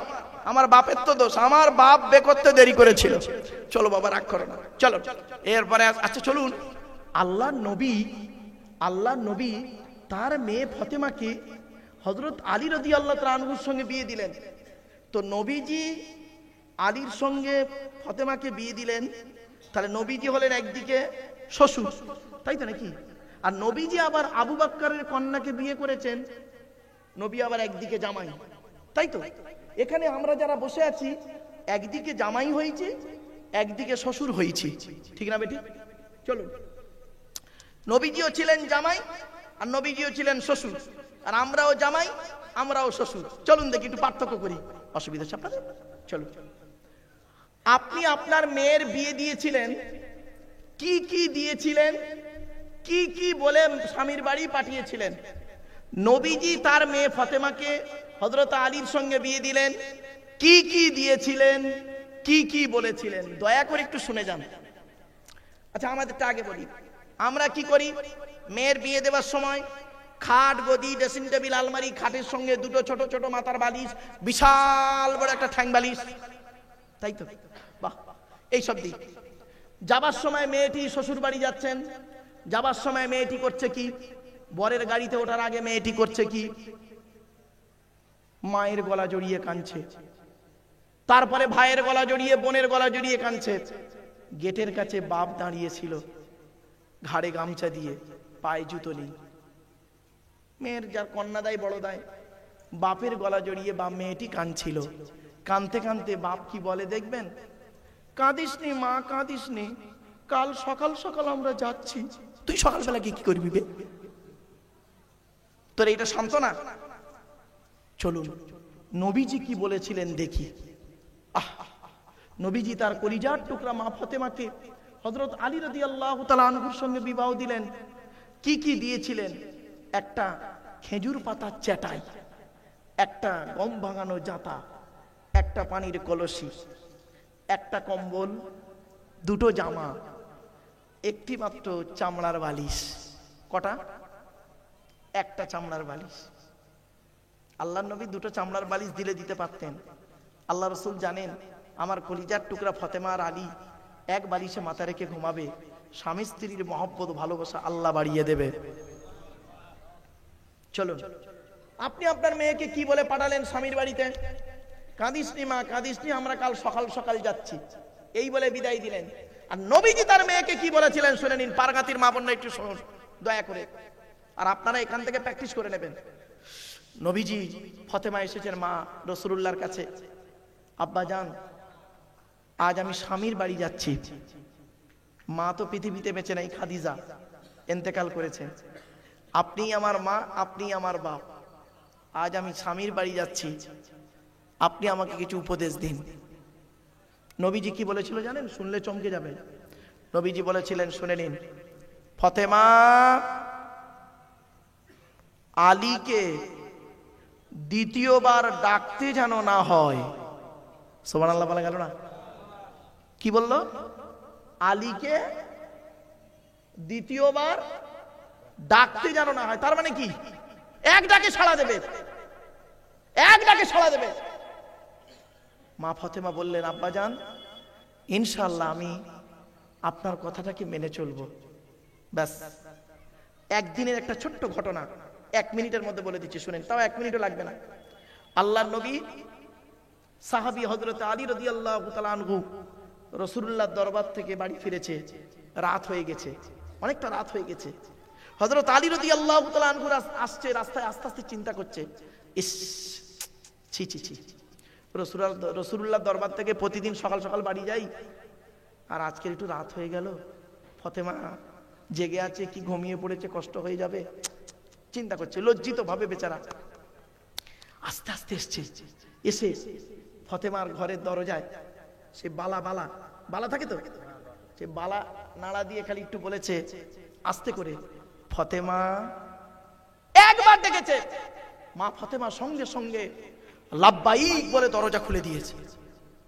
তখন হযরত আলী রাদিয়াল্লাহু তাআলা আনহু বলছেন, ফাতেমা কিছু মনে করো না, আজকে রাসূলুল্লাহর দরবার থেকে আসতে গিয়ে একটু দেরি করে ফেলেছি। তুমি এক কাজ করবে, হাসান হুসাইনকে খাইয়ে তুমিও খেয়ে নেবে, খেয়ে ঘুমিয়ে পড়বে। আমি রাসূলুল্লাহর দরবার থেকে, রাসূলুল্লাহ মানে ওনার বাপ তো, তাই না? ওনার বাপ, ফাতেমার বাপ। তা বলছে আমি আসবো রাসূলুল্লাহর দরবার থেকে এসে আমি খাওয়া দাওয়া করে ঘুমিয়ে পড়বো, আমার জন্য তোমাকে জাগতে হবে না। মা ফাতেমা কি বলেছিল শুনবেন? ও পারগাতির মা বোনেরা, কি বলেছিল মা ফাতেমা? মা ফাতেমা বলেছিলেন, প্রাণের স্বামী, এটা হলো আমার মায়ের স্বভাব, বাপের অর্ডার। কি বলল? মায়ের স্বভাব আর বাপের অর্ডার। তখন হযরত আলী রাদিয়াল্লাহু তাআলা চমকে গেলেন, মায়ের স্বভাব বাপের অর্ডারটা কি? একটু খুলে বলো তো ফাতেমা। মা ফাতেমা বলছেন, আমরা হলাম 7 ভাই বোন। 3 ভাইকে আল্লাহ বাল্যকালে ডেকে নিয়েছে, 4টে বোন আমরা, জাইনাব, রুকাইয়া, উম্মে কুলসুম, আমি ছোট মেয়ে ফাতেমা। আমি আমার মা খাদিজাকে দেখেছি, আমি আমার মা খাদিজাকে দেখেছি। আমাদের 4 বোনকে আমার মা খাদিজা খাইয়ে শুইয়ে দিয়ে, আমার মা খাওয়া তো দূরের কথা, ঘুমানো তো দূরের কথা, আমার আব্বাজান যতক্ষণ না বাড়ি আসতেন ততক্ষণ পর্যন্ত আমি নিজে চোখে দেখেছি দরজা লাগিয়ে দিয়ে হেলান দিয়ে দাঁড়িয়ে দাঁড়িয়ে আল্লাহর কোরআন তেলাওয়াত করতেন এবং আল্লাহ আল্লাহর জিকির করতেন। আমার আব্বাজান এসে যখন একবার খাদিজা বলে ডাকতেন, লাব্বাইক ইয়া রাসূলুল্লাহ বলে দরজা খুলে দিতেন। এই অভ্যাসটা মায়ের থেকে আমি শিখেছি। হযরত আলী রাদিয়াল্লাহু আনহু চমকে গেলেন। আচ্ছা বাপের অর্ডারটা কি একটু বলো? বলছে যেদিন আমি আপনার বাড়ি আসি সেদিন আমার আব্বাজান বলে দিয়েছিলেন, আপনার নাম ধরেই বলেছিলেন, ফতেমা, আলীকে দ্বিতীয়বার ডাকতে যেন না হয়। তোমার ব্যবহারে যদি আলী নারাজ হয়ে যায়, আল্লাহ নারাজ হয়ে যাবে। তোমার ব্যবহারে যদি আলী অখুশি থাকে, আল্লাহ অখুশি হয়ে যাবে। সুতরাং তোমার ব্যবহার যেন আলীকে মুগ্ধ করে আর এক ডাকে সাড়া দেবে। তা আমি যতদিন বেঁচে থাকবো দোয়া করবেন আপনার যেন এক ডাকে সাড়া দিতে পারি। হযরত আলী রাদিয়াল্লাহু আনহু চোখ থেকে টস টস করে পানি পড়ছে, ভাবতে পেরেছেন? আর আপনার মেয়ে কি হয়েছে? বিয়ে দিয়েছেন ক্যানিংয়ে, মেয়েকে বিয়ে দিয়েছে ক্যানিংয়ে বিয়ে দিয়ে কি করছে জানেন? মেয়েটা এবার গিয়ে ঘুম থেকে ওঠে বেলা 11টার সময় ঘুম থেকে ওঠে। সকাল সকাল ঘুম থেকে অভ্যেস নেই তো, উঠেছে, শাশুড়ি দুটো কথা বলেছে, ব্যাস সঙ্গে সঙ্গে মাকে ফোন লাগিয়েছে, মেয়ের মা মেয়েকে ফোন লাগিয়েছে, হ্যালো আমার কোথায় বিয়ে দিয়েছো জঙ্গলে, এই করেছে তাই করেছে, অমুক করেছে তমুক করেছে। মেয়ের মা তো একদম শুনে একদম রেগে বারুদ। ওই অমনি করতে গিয়ে ছেলের মেয়ের বাপ গিয়েছিল সে মাঠে কাজ করতে, ছেলের বাপ মাঠে কাজ করতে গেছে, বেলা 2টোর সময় বেচারা রোদে এসেছে ঘেমে আসার পরে তার এক গ্লাস পানি দেওয়া তো দূরের কথা, মেয়ের মা মেয়ের বাপকে বলছে, কত ঘামাক্ত অবস্থায় বলছে, তুমি মানুষ? মেয়ের বাপ তো অবাক, ঘোড়ার ডিম সারাদিন মাঠে খাটিয়ে এলাম, গা থেকে ঘাম বেড়েছে, আবার বলছে মানুষ। কি হয়েছে ভাই বল্লা, কি হয়েছে তো? তা বলছে মেয়ে ফোন করে বলেছে, কেঁদেছে। মেয়ের বাপ করলো কি, কারোর কথা না শুনে মোটর সাইকেল নিয়ে সোজা ক্যানিং গিয়ে মেয়ের ঘরে ঢুকে মেয়ের যে খাটটা দিয়েছে ওই খাটের উপরে বসে দরজা দিয়ে মেয়েকে বলছে, কি দেখো, আমার দিকে তাকান। মেয়েটাকে বলছে, বল বল কি হয়েছে, বল বল কি হয়েছে, বল বল, তুই বলে যা আমি দেখে নিচ্ছি, বল বল। এবার মেয়েটা কেঁদে কেঁদে স্বামীর বিরুদ্ধে শ্বশুরের বিরুদ্ধে এক ধারতে বলছে। মেয়ের বাপ শুনে বলছে, চিন্তা নেই, তোর এক্ষুনি ডিভোর্স নিয়ে আমাদের গ্রামের প্রধানের ছেলে খোঁড়া, তার সঙ্গে বিয়ে দিয়ে দেবো, চল। রাগ করে না? তোর শ্বশুরের বিরুদ্ধে কেস করবো? হ্যাঁ। তোর শাশুড়ির বিরুদ্ধে বদনিকেতন কেস করবো? হ্যাঁ। তোর ননদ দেওর?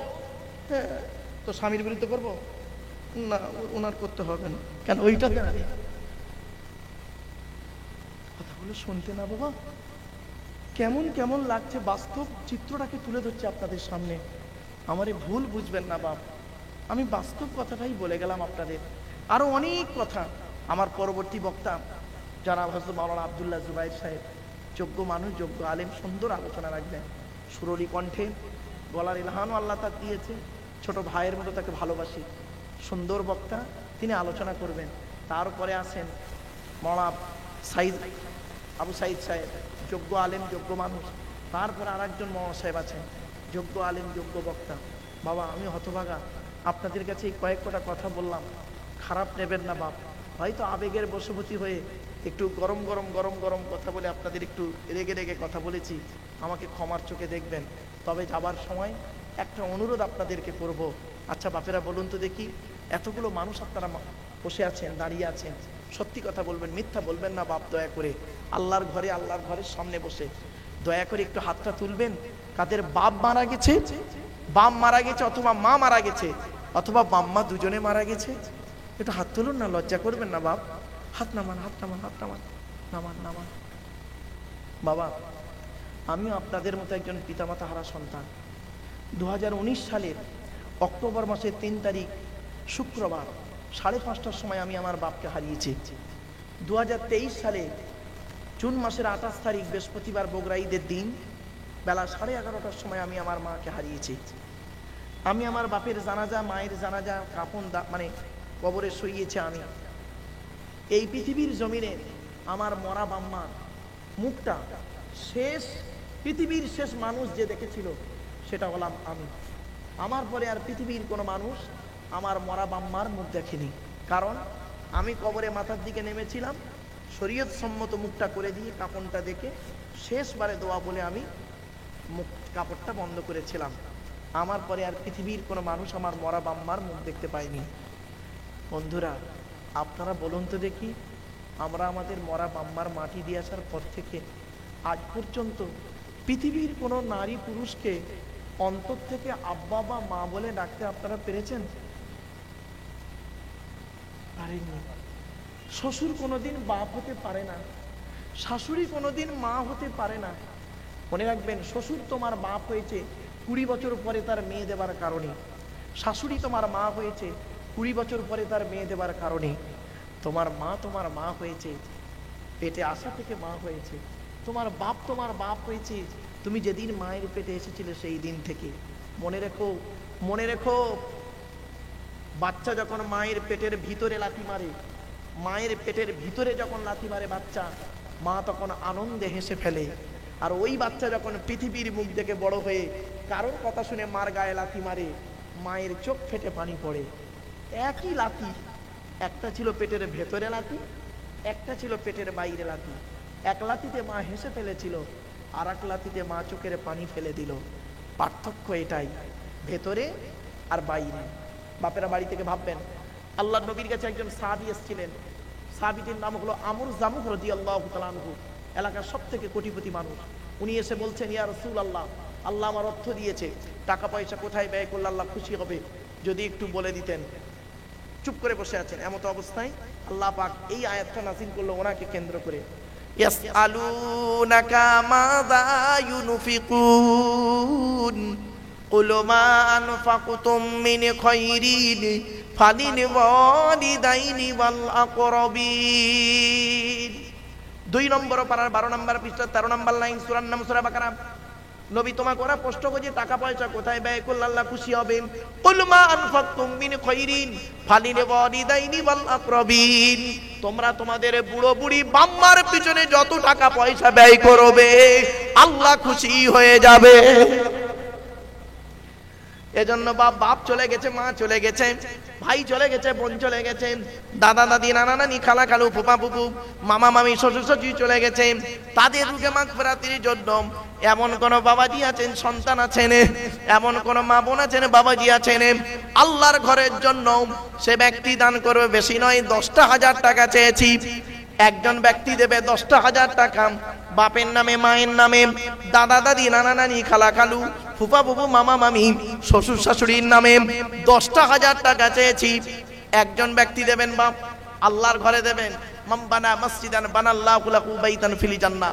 রাসূল বললেন, পৃথিবীতে যদি কোনো ব্যক্তি একটা মসজিদ তৈরি করে যায়, সে যেন জান্নাতে একটা ঘর তৈরি করে গেল। জোরে বলুন সুবহানাল্লাহ।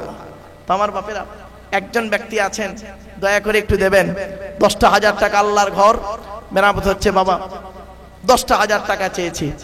একজন ব্যক্তি দেবেন, খাস করে দোয়া চাওয়া হবে ওই ব্যক্তির জন্য। বাপেরা একটু দয়া করে মেহেরবানি করে একটু দেন, আল্লাহর ঘরে দেন ভাই। এ দান কোনোদিন বিফলে যাবে না, কোনোদিন বিফলে যাবে না। রাসূলুল্লাহ বলেছেন, খসলাতানি হাব্বু ইলাল্লাহ, মানুষের দুটো অভ্যাস আল্লাহর কাছে অত্যন্ত প্রিয়, as-সাখাওয়াতু, দান করা, ও হুসনুল খুলক, উত্তম চরিত্র। তাই বাপেরা আপনাদের কাছে আমি চাইছি, একজন ব্যক্তি কে আছে বাপ 10,000 টাকা দেবে, একজন ব্যক্তি। আলহামদুলিল্লাহ, নারায়ে তাকবীর, নারায়ে তাকবীর। কি নাম ভাই? আব্দুল হামিদ। কার নামে বাপ? আব্বার নামে আমার আব্দুল হামিদ ভাই দিয়েছে 10,000 টাকা। নারায়ে তাকবীর।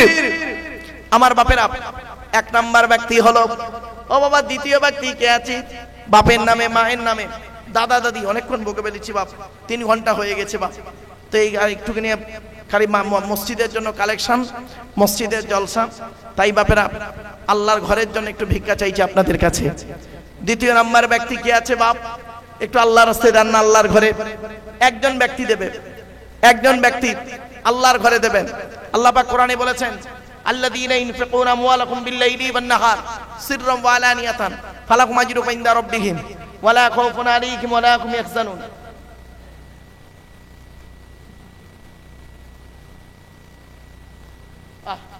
একজন বোন আমার দিয়েছে 500 টাকা, আল্লাহ তার দানকে কবুল করুন।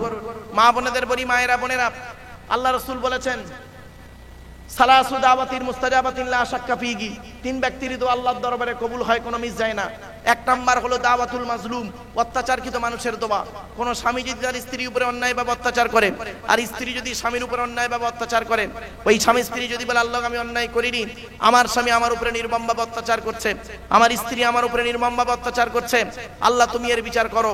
আল্লাহ ছাড় দেয়, ছেড়ে দেয় না। অনেক শ্বশুর শাশুড়ি আছে দেখবেন নিজের মেয়েকে খাইয়ে নিয়ে ঘরের ভেতর ঢুকে বললো বৌমা পরের মেয়ে খেয়েছে কিনা খবর নিল না।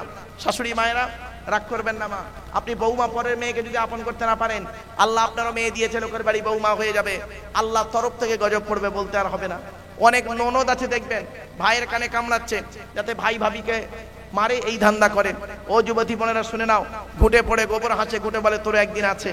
অনেক বৌমা আছে দেখবেন ডেঞ্জার, স্বামীর ইনকাম বেশি, স্বামীটাকে নিয়ে ছেলেটাকে নিয়ে মেয়েটাকে নিয়ে খালি আলাদা খাবার ধান্দা করে। একই দেয়ালের এপারে স্বামী স্ত্রী ছেলে মেয়েকে নিয়ে মুরগির গোস্ত দিয়ে ভাত খায়, আর শ্বশুর শাশুড়ি আলু ভর্তা ডাল খায়। ওই বৌমার একটু বিবেকে বাঁধলো না। আজকে আমার বাম্মা যদি থাকতো আমি গোপনে এক পিয়ালা তরকারি দিয়ে আসতাম। বৌমা তুমি মনে রাখো, শ্বশুর শাশুড়িকে নিজের বাম্মার মতো ভক্তি শ্রদ্ধা যদি করতে না পারো, তোমার মতো বৌমাও হলো জাহান্নামী। ইসলাম কোনোদিন এক পেশে কথা বলে না। তাই বাপেদের কাছে আমি ভিক্ষা চাইছি, আল্লাহর ঘরের জন্য 5,000 টাকা দেবে একজন ব্যক্তি। কি আছে 10,000 টাকা দিয়ে যদি কষ্ট হয় বাবা, 5,000 টাকা দেবে একজন ব্যক্তি। একটু দয়া করে মেহেরবানি করে হাতটা তুলুন না বাপ, আল্লাহর ঘরে দেন। আল্লাহ এই দান কোনোদিন বিফলে দেবে না। আল্লাহ পাক বলছেন আল্লাযীনা ইনফিকুনা আমওয়ালাকুম বিল-লাইলি ওয়ান-নাহার, যারা টাকা পয়সা ধন সম্পদগুলোকে আল্লাহর রাস্তায় দান করে, রাতের বেলা দান করে, দিনের বেলা দান করে, গোপনে দান করে, প্রকাশ্যে দান করে, গোপনে দান করে, প্রকাশ্যে দান করে, আমি আল্লাহ আমার জন্য তাদের কাছে রয়েছে উত্তম বদলা। রাতের বেলা দান করে, দিনের বেলা দান করে, সিররাম ওয়া আলানিয়াতান, গোপনে দান করে, প্রকাশ্যে দান করে, ফালাহুম আজরুহুম ইনদা রাব্বিহিম, আমি আল্লাহ আমার কাছে রয়েছে তাদের জন্য উত্তম বদলা। লা খাউফুন আলাইহিম ওয়া লা হুম ইয়াহজানুন, তাদের কোনো ভয় নাই, তাদের কোনো চিন্তা নাই। বাপেরা আল্লাহ পাক আরো অন্য জায়গাতে বলেছেন ইন তুকরিদুল্লাহা করদান হাসানা ইদাইফু লাকুম ওয়া ইয়াগফির লাকুম ওয়াল্লাহু শাকুরুন হালিম। 17 নম্বর আয়াতে সূরা তাগাবুনের 17 নম্বর আয়াতে আল্লাহ বলছেন অতিরিক্ত দান খয়রাত করো। দান খয়রাত করার কারণে আল্লাহ পাক তোমাকে দুটো জিনিস দেবে। 1 নাম্বার মালগুলো ডবল করে দেবে, 2 নাম্বার ওই দানের কারণে তোমাদের জীবনের গুনাহগুলো মাফ করে দেবে। আমার বাপেরা আল্লাহর ঘরে দেন, এ দান কোনোদিন বিফলে যাবে না। কত টাকা কত দিকে কত জায়গায় দিয়েছেন তার কোনো ঠিক নেই। বাবা একজন ব্যক্তি কে আছে 5,000 টাকা দেবে, 5,000 টাকা দেবে একজন ব্যক্তি, হাতটা তুলুন না বাবা। বাপের নামে, মায়ের নামে, দাদা দাদি, নানা নানির নামে, শ্বশুর শাশুড়ির নামে দেবে 5,000 টাকা। 2,000 টাকা দেবেন, 5,000 টাকা দিতে কষ্ট বাবা। 2,000 টাকা দেবে একজন ব্যক্তি কে আছে, আলহামদুলিল্লাহ। কি নাম বাবা? হাফিজুল সরদার। কার নামে বাপ? মায়ের নামে দিয়েছে আমার হাফিজুল ভাই, 2,000 টাকা। নারায়ে তাকবীর, নারায়ে তাকবীর। বাপেরা আর একজন ব্যক্তি কে আছে 2,000 টাকা দেবে, 2,000 টাকা দেবে। কত? রউফ আলী লস্কর আব্বাজানের জন্য দিয়েছে 5,000 টাকা। নারায়ে তাকবীর, আলহামদুলিল্লাহ। 5 আর 2 12 আর 5 17 বাবা। আর 3,000 টাকা দিলে 20,000 টাকা হবে। 3,000 টাকা দেবে কে একজন? 3,000 টাকা বাম্মার নামে, শ্বশুর শাশুড়ির নামে, দাদা দাদি, নানা নানির নামে, আত্মীয়দের নামে।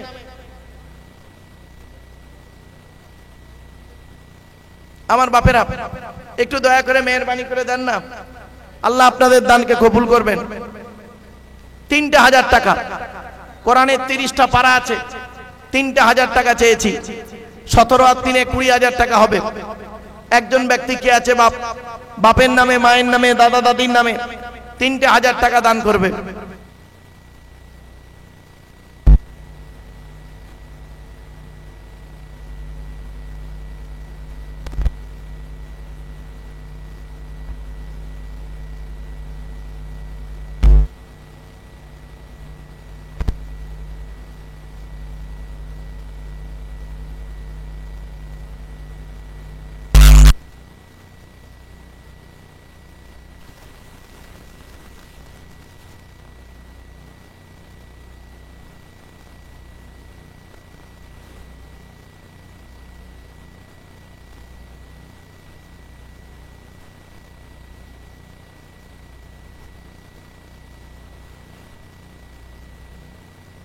রাখবেন, জ্ঞান গর্ব আলোচনা তিনি রাখবেন। দয়া করে মেহেরবানি করে আপনারা চলে আসেন। আমি আর হয়তো 2-5 মিনিট আপনাদের কাছে আছি। দয়া করে মেহেরবানি করে একটু দেন। 20,000 টাকা হয়েছে। কৌসার সর্দার বাপের নামে 3,000 টাকা, আলহামদুলিল্লাহ। নারায়ে তাকবীর। 23,000 টাকা হয়েছে বাবা। 2,000 টাকা কত? জাহাঙ্গীর সর্দার ভাই আমার দিয়েছে 3000 টাকা, নারাই তাকবীর। 26,000 টাকা হয়েছে। আলহামদুলিল্লাহ। মাজেদ মোল্লা বাবা মা দিয়েছে ক্যাশ 1000, 27,000 টাকা হয়েছে। ও বাবা আর এক 3,000 টাকা দিলে 30,000 টাকা হবে। 3,000 টাকা দেবে কে? 30,000 টাকা হবে। বাপের নামে মায়ের নামে একটু দান করুন। আল্লাহ রাসূল বলেছেন মানুষ মারা যায় ইজা মাতাল ইনসান। আমার বাবাজি আব্বা মার নামে দিয়েছে 1000 টাকা, আল্লাহ দানকে কবুল করুন। 28,000 টাকা হলো। দিয়েছে 2,000 টাকা, 30,000 টাকা হয়ে গেল। আলহামদুলিল্লাহ, নারাই তাকবীর, নারাই তাকবীর। আল্লাহ রাসূল বলেন মানুষ মারা যায় আমলের দরজা বন্ধ হয়ে যায়, 3টে দরজা খোলা থাকে। 1 নাম্বার হলো সাদাকাতুন জারিয়া, পৃথিবীতে যদি দান খয়রাত করে যায় কবরে শুয়ে শুয়ে সওয়াব পাবে। 2 নাম্বার হলো আও ইলমিন ইনতাফাউ বিহি, যদি পৃথিবীতে দ্বীনি বিদ্যা রেখে যায় তার দ্বীনি বিদ্যা থেকে মানুষ যদি উপকৃত হতে পারে কবরে শুয়ে শুয়ে সওয়াব পাবে। 3 নাম্বার হলো আও ওয়ালাদিন সালিহিন ইয়াদউলাহু, পৃথিবীতে যদি নেক সন্তান জন্ম দিয়ে যায় আর নেক সন্তান যদি আল্লাহর কাছে দোয়া চায় ওই দোয়া আল্লাহর দরবারে কবুল হয়ে যায়। তো আমার বাপেরা দয়া করে মেহেরবানি করে আপনারা একটু দেন। 30,000 টাকা হয়েছে। বাবা 1000 করে দেন তো দেখি। 1000 টাকা দেবে একজন কে আছে? একটু হাত তুলুন। ভাই হাত তুলেছে বাবাজি। কি নাম বাবা? হাবিবুল্লাহ লস্কর, 1000 টাকা। আলহামদুলিল্লাহ, নারাই তাকবীর। বাবা আর একজন দেন না, আর 1000 টাকা দেন না, আর 1000 টাকা দেন। আল্লাহর ঘরে দেন। আপনি আল্লাহর ঘরে দান করছেন, এ দান কোনোদিন বিফলে যাবে না। মনিরুল মোল্লা 1000 টাকা, 32,000 টাকা হলো। বাবা আর একজন দেবেন 1000 টাকা। কত? আহমদ আলী শেখ বাবাজি আমার দিয়েছে 1000 টাকা, নারাই তাকবীর। 33,000 টাকা হলো। বাবারা 34 নম্বর ব্যক্তি কে আছে? 1000 টাকা। দয়া করে দেন। আমার মা বোনদের বলি, মায়েরা বোনেরা আপনারা একটু দেন, আল্লাহর রাস্তে দেন। বিভিন্ন দিক থেকে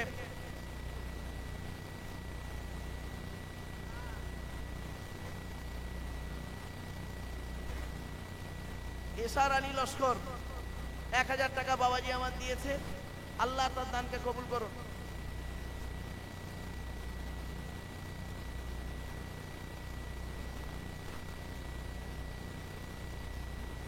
আজি সালাউদ্দিন সাহেব তাহলে 35,000 টাকা হলো। বাবা 35,000 টাকা হয়েছে। আর একজন ব্যক্তি দেবেন 36,000 টাকা হবে। 1000 করে দেন।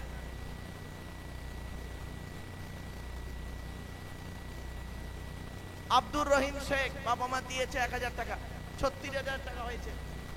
বাবা আর একজন দেবেন 1000 টাকা। বাবা একটু দেন না, আল্লাহর ঘরে দেন। এ দান কোনোদিন বিফলে যাবে না।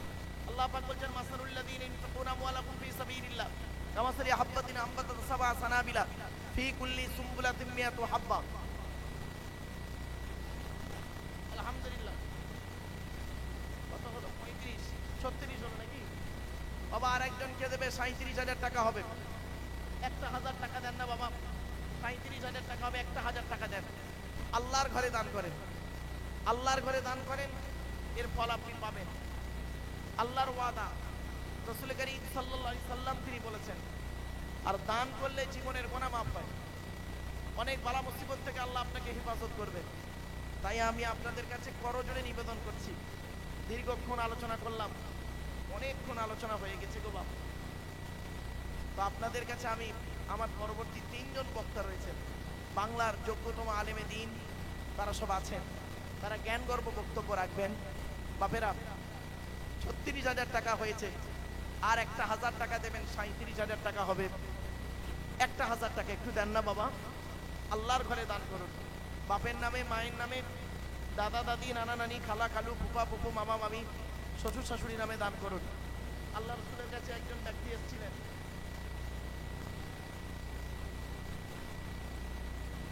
ও বাবা ভুলবশত সেই দোয়া না বলবে, দোয়া হবে, হ্যাঁ হবে, রোজা হবে।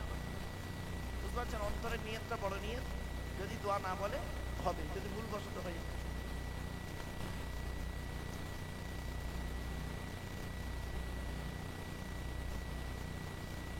একটা মশলা এসেছে। এই মশলাটা হলো কি জানেন? মায়েদের যদি শরীর অসুস্থ থাকে তারা ওই সময় রোজা করবে না, ওই রোজাটা অন্য সময় করে দেবে।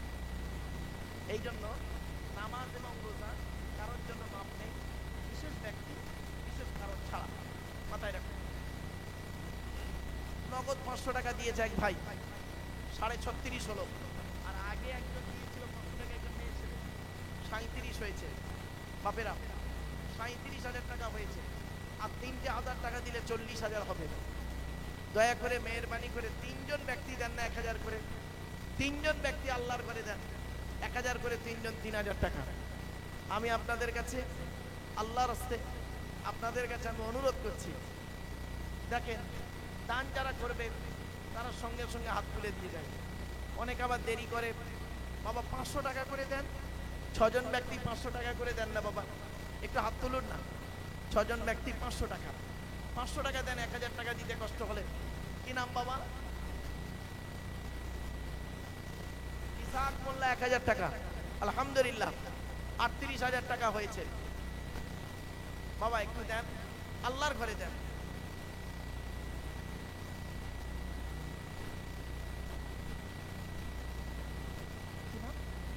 আক্তার মোল্লা বাবা মা দিয়েছে 500 টাকা, 38.5 হলো। বাবা আর 1,500 টাকা দিলে 40,000 টাকা। 1,500 টাকা দিলে 40,000 টাকা। একজন ব্যক্তি দেন, 500 করে দেন। 1,000 দিতে কষ্ট হলে বাবা 500 দেন। আচ্ছা এখন যদি কাছে না থাকে নামটা লিখিয়ে দেন, 2 দিন 4 দিন পরে দেবেন, সামনে রমজান মাস।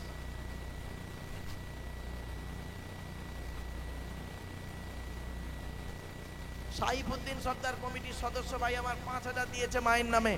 নারায়ে তাকবীর। হয়ে গেল কত? 38 আর 5-এ 43,500। বিনা নামে 1,000, 43 44,500।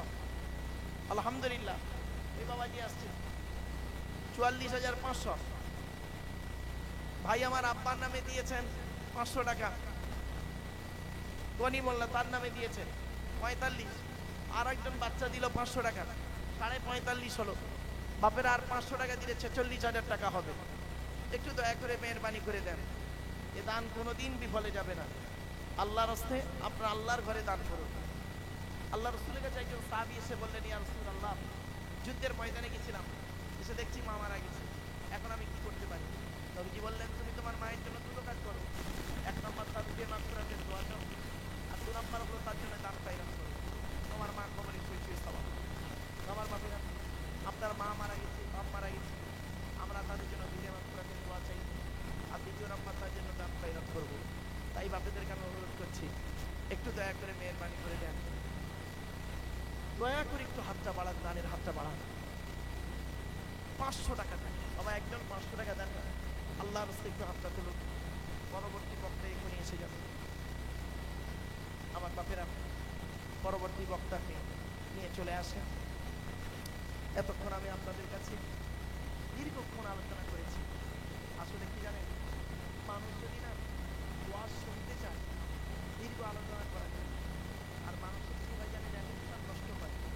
আপনাদেরকে আমি অনুরোধ করে ফেলে যাবো, মসজিদটা এত বড় মসজিদ, এত সুন্দর, এত বড় মসজিদ, পাথর বসানো মসজিদ, ওর ভিতরে যদি জলসা করে প্রচুর লোক হবে, কমসে কম অনেক লোক করবে না বাবা।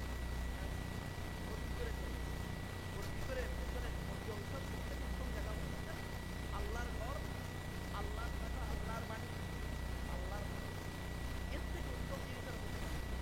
তাই আপনাদেরকে আমি অনুরোধ করে বলছি, আল্লাহর কথা ঘুরে শুনে যাবেন, আল্লাহর ঘরের সঙ্গে ঘুরে যান, আল্লাহ রাস্তায় ঘুরে যান, আল্লাহ রাস্তায় জীবনটা দিয়ে দেন।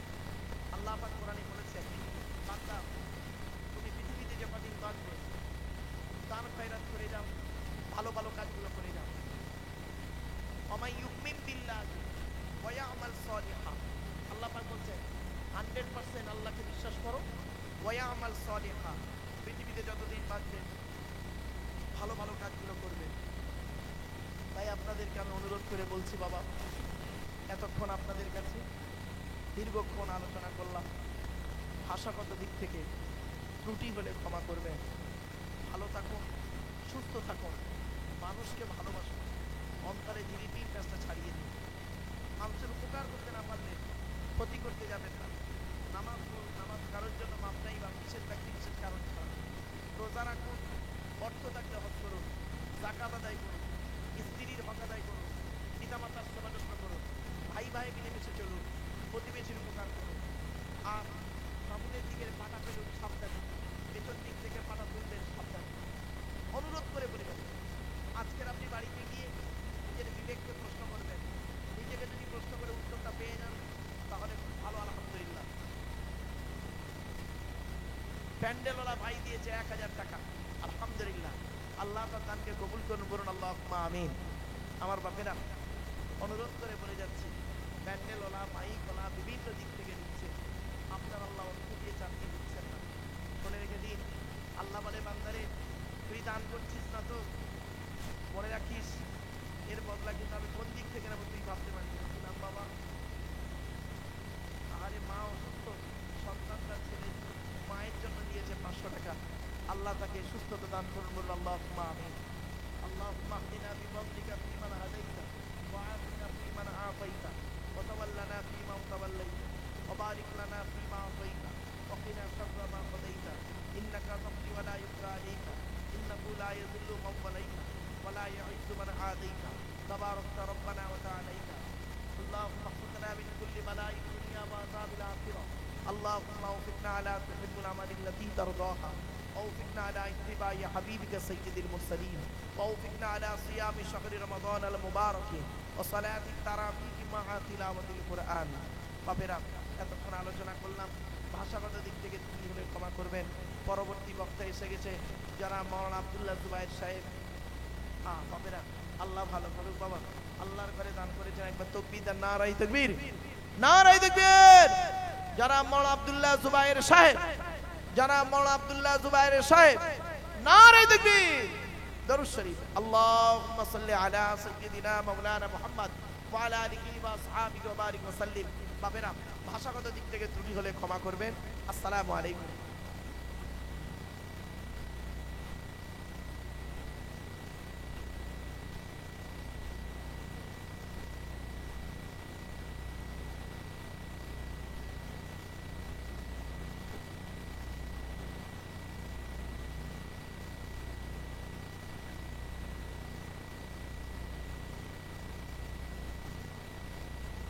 জীবনে মন্দিরে পাবে না।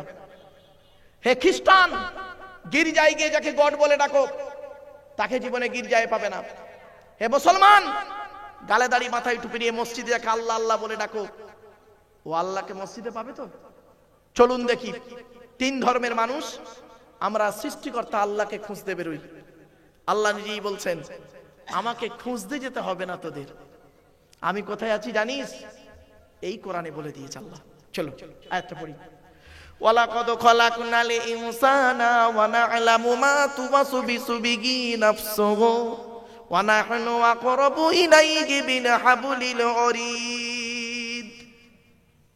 26 নম্বর পারার 18 নম্বর পৃষ্ঠার 1 নম্বর লাইন, সূরার নাম সূরা কফের মধ্যে আল্লাহ বলে দিলেন, হে মানব জাতি, আমি তোদের সৃষ্টি করেছি, তোদের মনের মধ্যে ভালো মন্দ যা কিছু আছে সব আমি আল্লাহ জানি।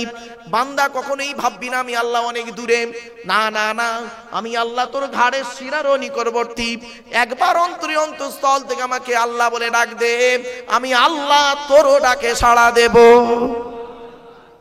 ওয়া ইদা সালাকা ইবাদি আন্নী ফাইন্নী করিব উজিবু দাওয়াতাদ দাঈ ইযা দাআন ফালিয়াস্তাজিবু লি ওয়ালিয়ুমিনু বি লাআল্লাহুম ইয়ারশুদুন। 2 নম্বর পারা 7 নম্বর পৃষ্ঠার 8 নম্বর লাইন, সূরার নাম সূরা বাকারা। কোরআন জানিয়ে দিয়েছে, ওয়া ইদা সালাকা ইবাদি, আমার বান্দারা যখন নবী আমার প্রসঙ্গে তোমাকে জিজ্ঞাসা করবে, শুধু তুমি এতটুকুই বলবে, আন্নী ফাইন্নী করিব, আমি আল্লাহর খুবই নিকটবর্তী। উজিবু দাওয়াতাদ দাঈ ইযা দাআন, বান্দা যখন আমাকে ডাকে আমি আল্লাহ তার ডাকে সাড়া দিই। সুতরাং আমি যখন বান্দার ডাকে সাড়া দিই, ওদেরও উচিত হলো ফালিয়াস্তাজিবু লি, আমার ডাকে যেন ওরা সাড়া দেয়। আমার ভাষা বুঝতে পারছেন? আমি যখন ওদেরকে বিশ্বাস করেছি, ওদের উচিত হলো ওয়ালিয়ুমিনু বি, ওরাও যেন আমাকে বিশ্বাস করে 100%। তাহলে কি হবে? লাআল্লাহুম ইয়ারশুদুন, ওরাই সফল পথ পেয়ে যাবে। জোরে বলুন। তিনটে জিনিস আলাদা বলেছি। এক নাম্বার ব্লাড। এখানে অনেক মানুষ বসে আছেন, আপনারা নিজের ব্লাড গ্রুপ নিজেই জানে না। অনেকে ভুল বললাম বুঝি না বাবা, ও নিজের ব্লাড গ্রুপ নিজেই জানে না, আফসোস। চলো এরপরে আসছে আর দুটো জিনিস, কি শুনলে চমকে যাবেন। আচ্ছা বাপেরা, আপনারা আধার কার্ড করেছেন? বলুন না, একটু কথা বলুন না। আচ্ছা, আধার কার্ড করার সময় অফিসাররা আপনাদেরকে এই কথাটা বলেছিল কি? দেখুন তো, চোখটা বড় করে চান তো, বলেছিলেন? ১৫০০ বছর আগে কোরআনে ওই ভাষাটা ইঙ্গিত দেওয়া আছে। কোনদিন আমরা ভাবিনি। আপনারা আধার কার্ড করার সময় এই বুড়ো দুটো আঙুল একটা কাঁচের উপরে চেপে ধরেছিল। ১৫০০ বছর আগে এর ইঙ্গিত দেওয়া আছে এর ভিতরে। ও মুসলমান, এগুলো কোনদিন খোঁজনি? সময় নেই তো, আমরা খুঁজবো কি করে? যারা খোঁজার জিনিস তারা কোরআন থেকে নিচুর তথ্য বের করে ফেলছে। চলো আমি দুটো তথ্য দিয়ে দিচ্ছি আপনাদের। আচ্ছা, প্রথমে চোখটাই বলি। মানে কেন বললো আপনাদের চোখটাকে বড় করে চাইতে? আল্লাহ বলছেন, আলাম নাজআল লাহু আইনাইনি ওয়া লিসানান ওয়া শাফাতাইন ওয়া হাদাইনাহুন নাজদাইন। আল্লাহ বলছেন, আমি কি তোদের দুটো চোখ তৈরি করি নাই? জিজ্ঞাসা চিহ্ন, জিজ্ঞাসা চিহ্ন। আমি কি তোদের দুটো চোখ তৈরি করি নাই? ব্যাস, এই কথাকে নিয়ে সারা বিশ্বের বৈজ্ঞানিকরা গবেষণা শুরু করলো।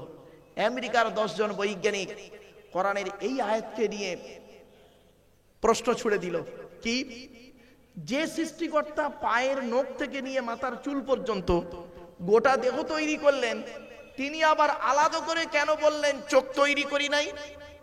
এটা বলার কি দরকার ছিল? গোটা দেহ তো তিনিই তৈরি করেছেন, তো এটা আবার আলাদা করে বলার দরকার কি? ব্যাস, গবেষণা শুরু হয়ে গেল। গবেষণা করতে করতে কি পেল দেখুন। পৃথিবীতে যত মানুষ এসেছেন, যত মানুষ চলে গেছেন, যত মানুষ আসবে, কারোর চোখের রেটিনার সঙ্গে কারোর চোখের রেটিনার কোনো মিল নেই। জোরে বলুন সুবহানাল্লাহ। এই জন্য আল্লাহ চোখের কথা বলে দিয়েছেন। সঙ্গে সঙ্গে 10 জন বৈজ্ঞানিক ইসলামের কালেমা পড়ে মুসলমান হয়ে গেল। আপনি কোথায় আছেন? আপনি তো বসে আছেন এই কোণে। আর একটা আসছি, এই আঙ্গুলের ছাপটা দেখুন।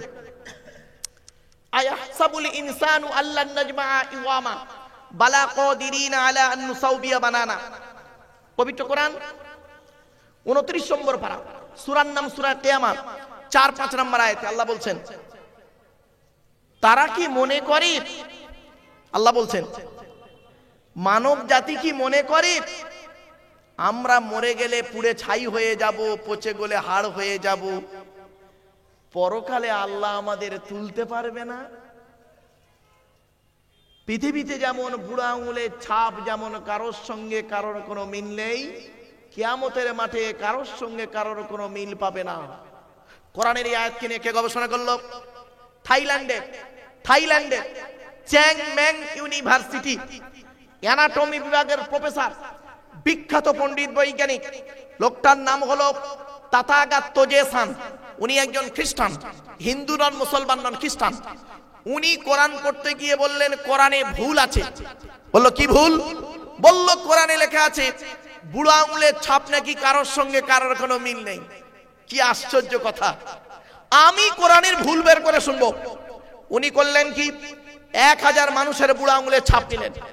1000 মানুষের 1 বছর ধরে গবেষণা করে দেখছে কার সঙ্গে কার মিল আছে। যখন কারোর সঙ্গে কারোর কোনো মিল পেলেন না, ল্যাবরেটরির ভিতরে দাঁড়িয়ে দাঁড়িয়ে ইসলামের কালেমা পড়ে মুসলমান হয়ে গেলেন। আপনি কোথায় বসে আছেন? আপনার ঘরেই তো কিতাবটা রয়েছে। এই কিতাবটা আপনার বাড়িতে রয়েছে। আপনি কতটা মূল্যায়ন করতে পেরেছেন এই কিতাবকে? আপনি তো কিতাবকে অপমাননা করেছেন, অপমাননা করেছেন এই কিতাবকে।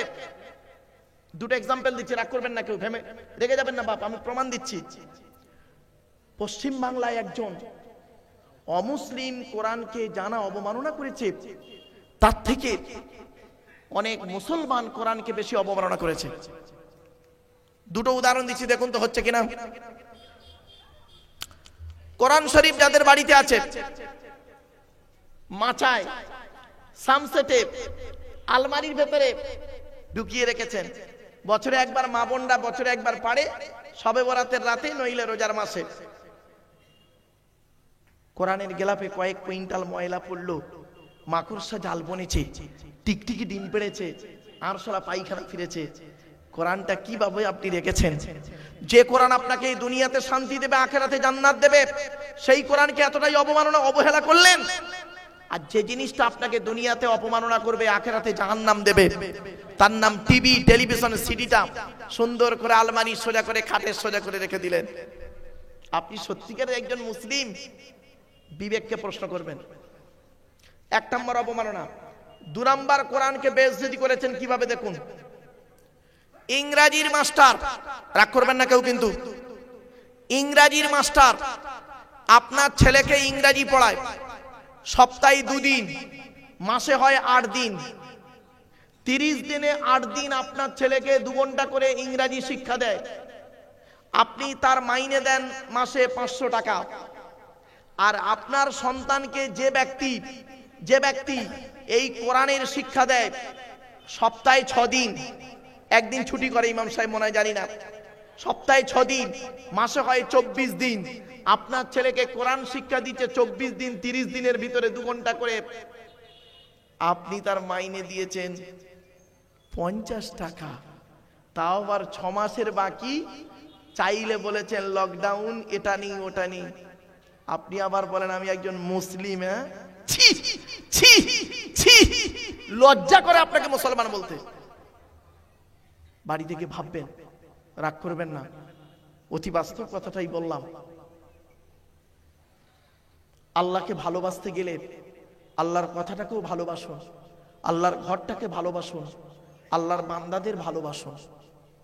আপনি ভাববেন শুধু আল্লাহ আল্লাহ করলে আল্লাহর ভালোবাসা হবে না, না, আল্লাহর কথাকে ভালোবাসতে হবে, আল্লাহর কিতাবকে ভালোবাসতে হবে, আল্লাহর নবীদের ভালোবাসতে হবে, আল্লাহর বান্দাদের ভালোবাসতে হবে, আল্লাহর সৃষ্টি জীবের প্রতি আপনার দয়া ইহসান থাকতে হবে।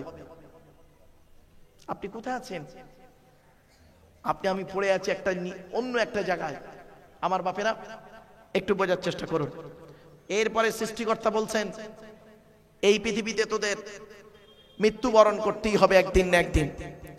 সুতরাং আল্লাহর কাছে আমাদের ফিরে যেতে হবে। মানুষ মরে গেলে আমরা কি বলি? ইন্না লিল্লাহি ওয়া ইন্না ইলাইহি রাজিউন। এই সহজ সরল বাংলা মানে কি? আমরা আল্লাহর জন্য আল্লাহর কাছে ফিরে যাব। আপনারা কি জানেন, এ জীবন শুরু হয়েছে আমাদের 150 টাকায়, এ জীবন শেষ হবে 1500 টাকায়। আমার এক বন্ধু কলেজের প্রফেসর, তো ওর খুব ইচ্ছা আমার সামনে বসে ওয়াজ শুনবে, তো সামনেও বসেছে। আর আমি স্টেজে উঠি, প্রথমে বলেছি, সালাম কালাম করে 2-4টে কথা বলছি, এ জীবন শুরু হয়েছে আমাদের 150 টাকায়, এ জীবন শেষ হবে 1500 টাকায়। যেই বলেছি, বন্ধু তখন বলছে, বন্ধু এ কিরকম হলো? আমি প্রফেসর, আমার বউ প্রফেসর, আমার বাপ প্রফেসর, আমার মা প্রফেসর, আমরা এক মাসে আমরা মাইনে পাই, 4 জনের মাইনে একত্রিত করলে 5 লাখ টাকা। আর আপনি বললেন জীবন শুরু হয়েছে 150 টাকায় আর শেষ হবে 1500 টাকায়, কি করে হয়? তখন আমি উত্তরটা দিয়েছিলাম, আপনাদের দিচ্ছি, দয়া করে একটু ভাবুন। এখানে বাবা, ওয়াজ নিয়ম কি জানেন? ওয়াজটাকে নিয়ে চিন্তা করতে হয়, ভাবতে হয়, আমরা তো ভাবি না। আচ্ছা বলুন বাপের, আমি ওনাকে বলেছিলাম, বন্ধু যেদিন মায়ের পেট থেকে এসেছিলেন সব থেকে দামি কাপড়টা কে কিনে দিয়েছিল? তা বলছে আমার আব্বা। তা আমি বললাম কত দাম ছিল? বলছে কত হবে, 100 থেকে 150 টাকা। তা আমি বললাম কাপড়টা নিজে পরতে পেরেছিলে? বলছে না, অন্যই পরিয়ে দিয়েছিল। আল্লাহ বলছে, এই আব্দুল্লাহ গিল মারুফ, জীবনের প্রথম কাপড়, তার দাম 150 টাকা, নিজে পড়তে পারলি না, অন্যেই তোকে পরিয়ে দিল। আর জীবনের শেষ কাপড়, তার নাম কাফন। কাফন খুব টেনে কেটে হয়তো ১,৫০০ টাকা, নিজে পড়তে পারবি না, অন্যেই তোকে পরিয়ে দেবে। তাহলে এ জীবন শুরু হলো তোর ১৫০ টাকায়, এ জীবন শেষ হবে ১,৫০০ টাকায়। আর বাকি যা করেছি চোখ, কান, নাক, হাত, পা, মুখ, বিবেক, বুদ্ধি দিয়ে গাড়ি, বাড়ি, বিল্ডিং, জায়গা, জমি, ওই গীতার সারাংশ হয়ে গেছে। রাগ করবেন না কেউ। গীতার সারাংশটা কি জানেন? শুনে নিন। যা হয়েছে তা ভালোই হয়েছে, যা হচ্ছে তা ভালোই হচ্ছে, যা হবে তা ভালোই হবে। কি হারিয়েছে তোমাদের? কাঁদছো? কি হারিয়েছে? কাঁদছো? স্বামী স্ত্রী ঝামেলা হয়েছে কাঁদছো? ছেলে ভাত দেয় না কাঁদছো? জমি জায়গায় ঝগড়া হয়েছে কাঁদছো? ব্যবসায় লস হয়েছে কাঁদছো? কি হারিয়েছে কাঁদছো? যা নিয়েছো এই পৃথিবী থেকেই নিয়েছো, যা দিয়েছো এই পৃথিবীতেই দিয়েছো। যেটা তোমার আজকের আছে, গতকাল সেটা অন্যের ছিল, আজ তোমার আছে। তুমি আজ মারা যাও, আগামীকাল সেটা অন্যের হয়ে যাবে। আমার কথা বুঝতে পারছেন? হে বন্ধু, বাবাজিরা, এ জীবন শুরু হয়েছে প্রত্যেকের একটা নাম দিয়ে। কটা নাম? একটা নাম। প্রত্যেকের একটাই নাম ছিল। বলবো? শিশু। শিশু, প্রত্যেকের একটাই নাম ছিল, শিশু। আর এ জীবন শেষ হবে আমাদের প্রত্যেকের একটাই নাম দিয়ে। কি বলুন তো? লাশ। কি বললাম? লাশ। কি বললাম? আগে চলে গেছে বাঁশ। রাগ করবেন না। আরে মাটি দেওয়ার আগে কি যায়? বাঁশ দু রকমের হয়। একটা বাঁশ যায় চাপা দেওয়ার জন্য, আর একটা বাঁশ যায় পেটাই দেওয়ার জন্য। বাড়ি থেকে ভাববেন, আমি বলেছিলাম না আমার ওয়াজ শুনতে গেলে একটু ব্রেন লাগবে। এই ওয়াজ শোনার লোকের অভাব। বাপেরা শুনে নিন, আপনাদের এলাকায় কোন মানুষ মারা গেলে আপনার মুসলমানরা কি করেন?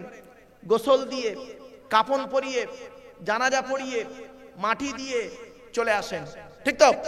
আরে ভাই বলুন না। 20 দিন পর, কতদিন?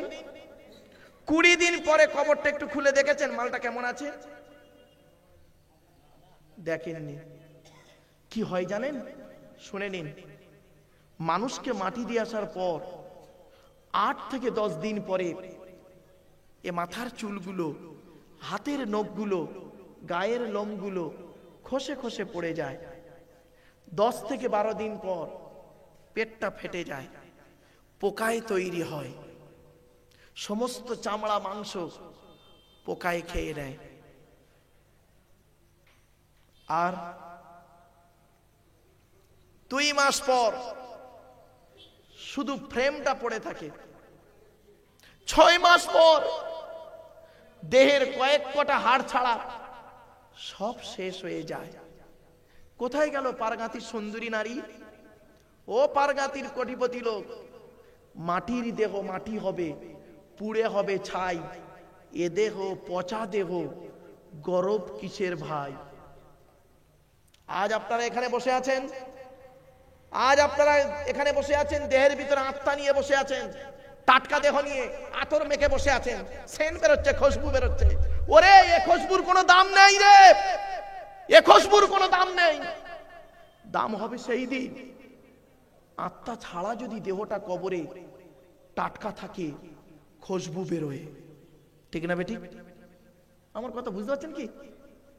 দেহতে আত্মা আছে, গায়ে আতর মেখে বসে আছেন, খুশবু বেরোচ্ছে। এর থেকে দামি দেহ হলো আত্মা ছাড়া যদি দেহটা কবরে টাটকা থাকে, তাহলে বুঝবেন দেহের দাম আছে।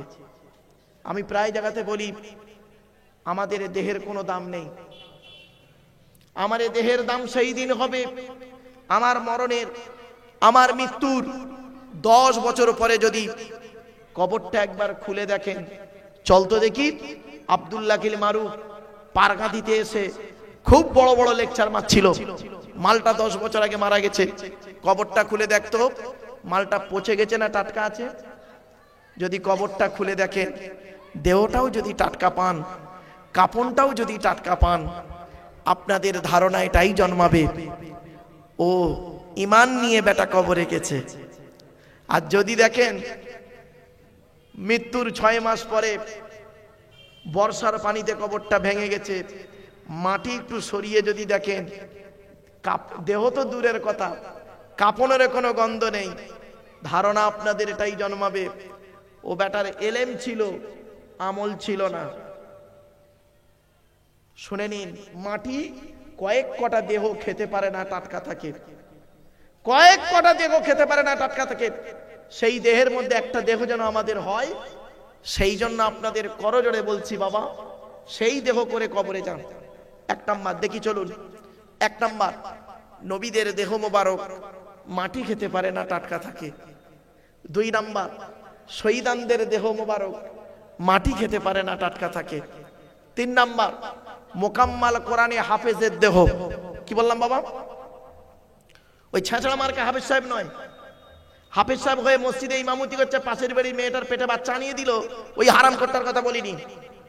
মোকাম্মাল কোরআনে হাফেজের দেহ মাটি খেতে পারে না, টাটকা থাকে। হাক্কানি আলেমের দেহ, আচ্ছা এই মোকাম্মাল কোরআনে হাফেজের দেহ টাটকা থাকে, তার প্রমাণ কি?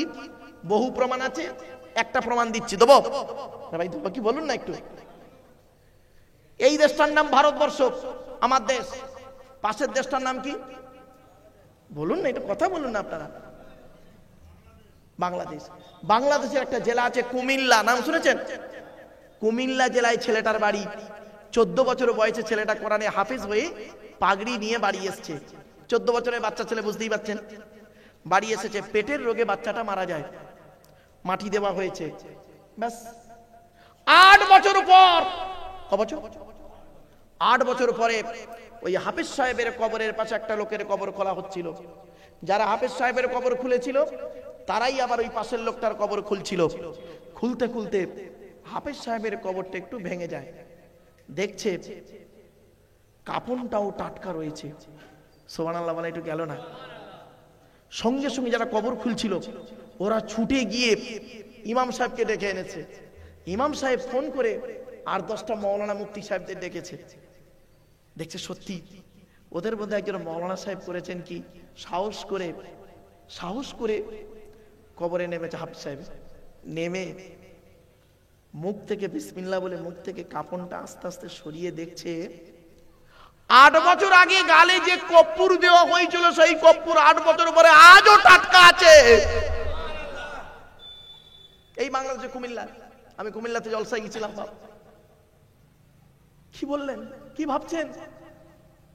কোরআনে হাফেজের দেহ, মোকাম্মাল কোরআনে হাফেজের দেহ মাটি খেতে পারে না। এই জন্য আপনাদের বলে যাচ্ছি, যদি 2টো সন্তান হয়, একজনকে কোরআনে হাফেজ করাবেন, একজনকে অন্তত কোরআনে হাফেজ করাবেন। চলুন এগিয়ে যাচ্ছি। হাক্কানি আলেমের দেহ মাটি খেতে পারে না। ওই ছেঁচড়া মার্কা আলেমের কথা বলিনি বাপ, শুরু থেকেই আমি যে কথাগুলো বলছিলাম অন ক্যামেরায় রেকর্ড হচ্ছে বাপ। হাক্কানি আলেমের দেহ মাটি খেতে পারে না। হাক্কানি আলেমদের কাছে বসবেন, হাক্কানি আলেমদের কাছে কিছু শিখবেন, জানবেন, দেখবেন আপনি ঠকবেন না। বাস্তবটাই বলে গেলাম। এরপরে হচ্ছে মুয়াজ্জিনের দেহ মাটি খেতে পারে না। জোরে বলুন।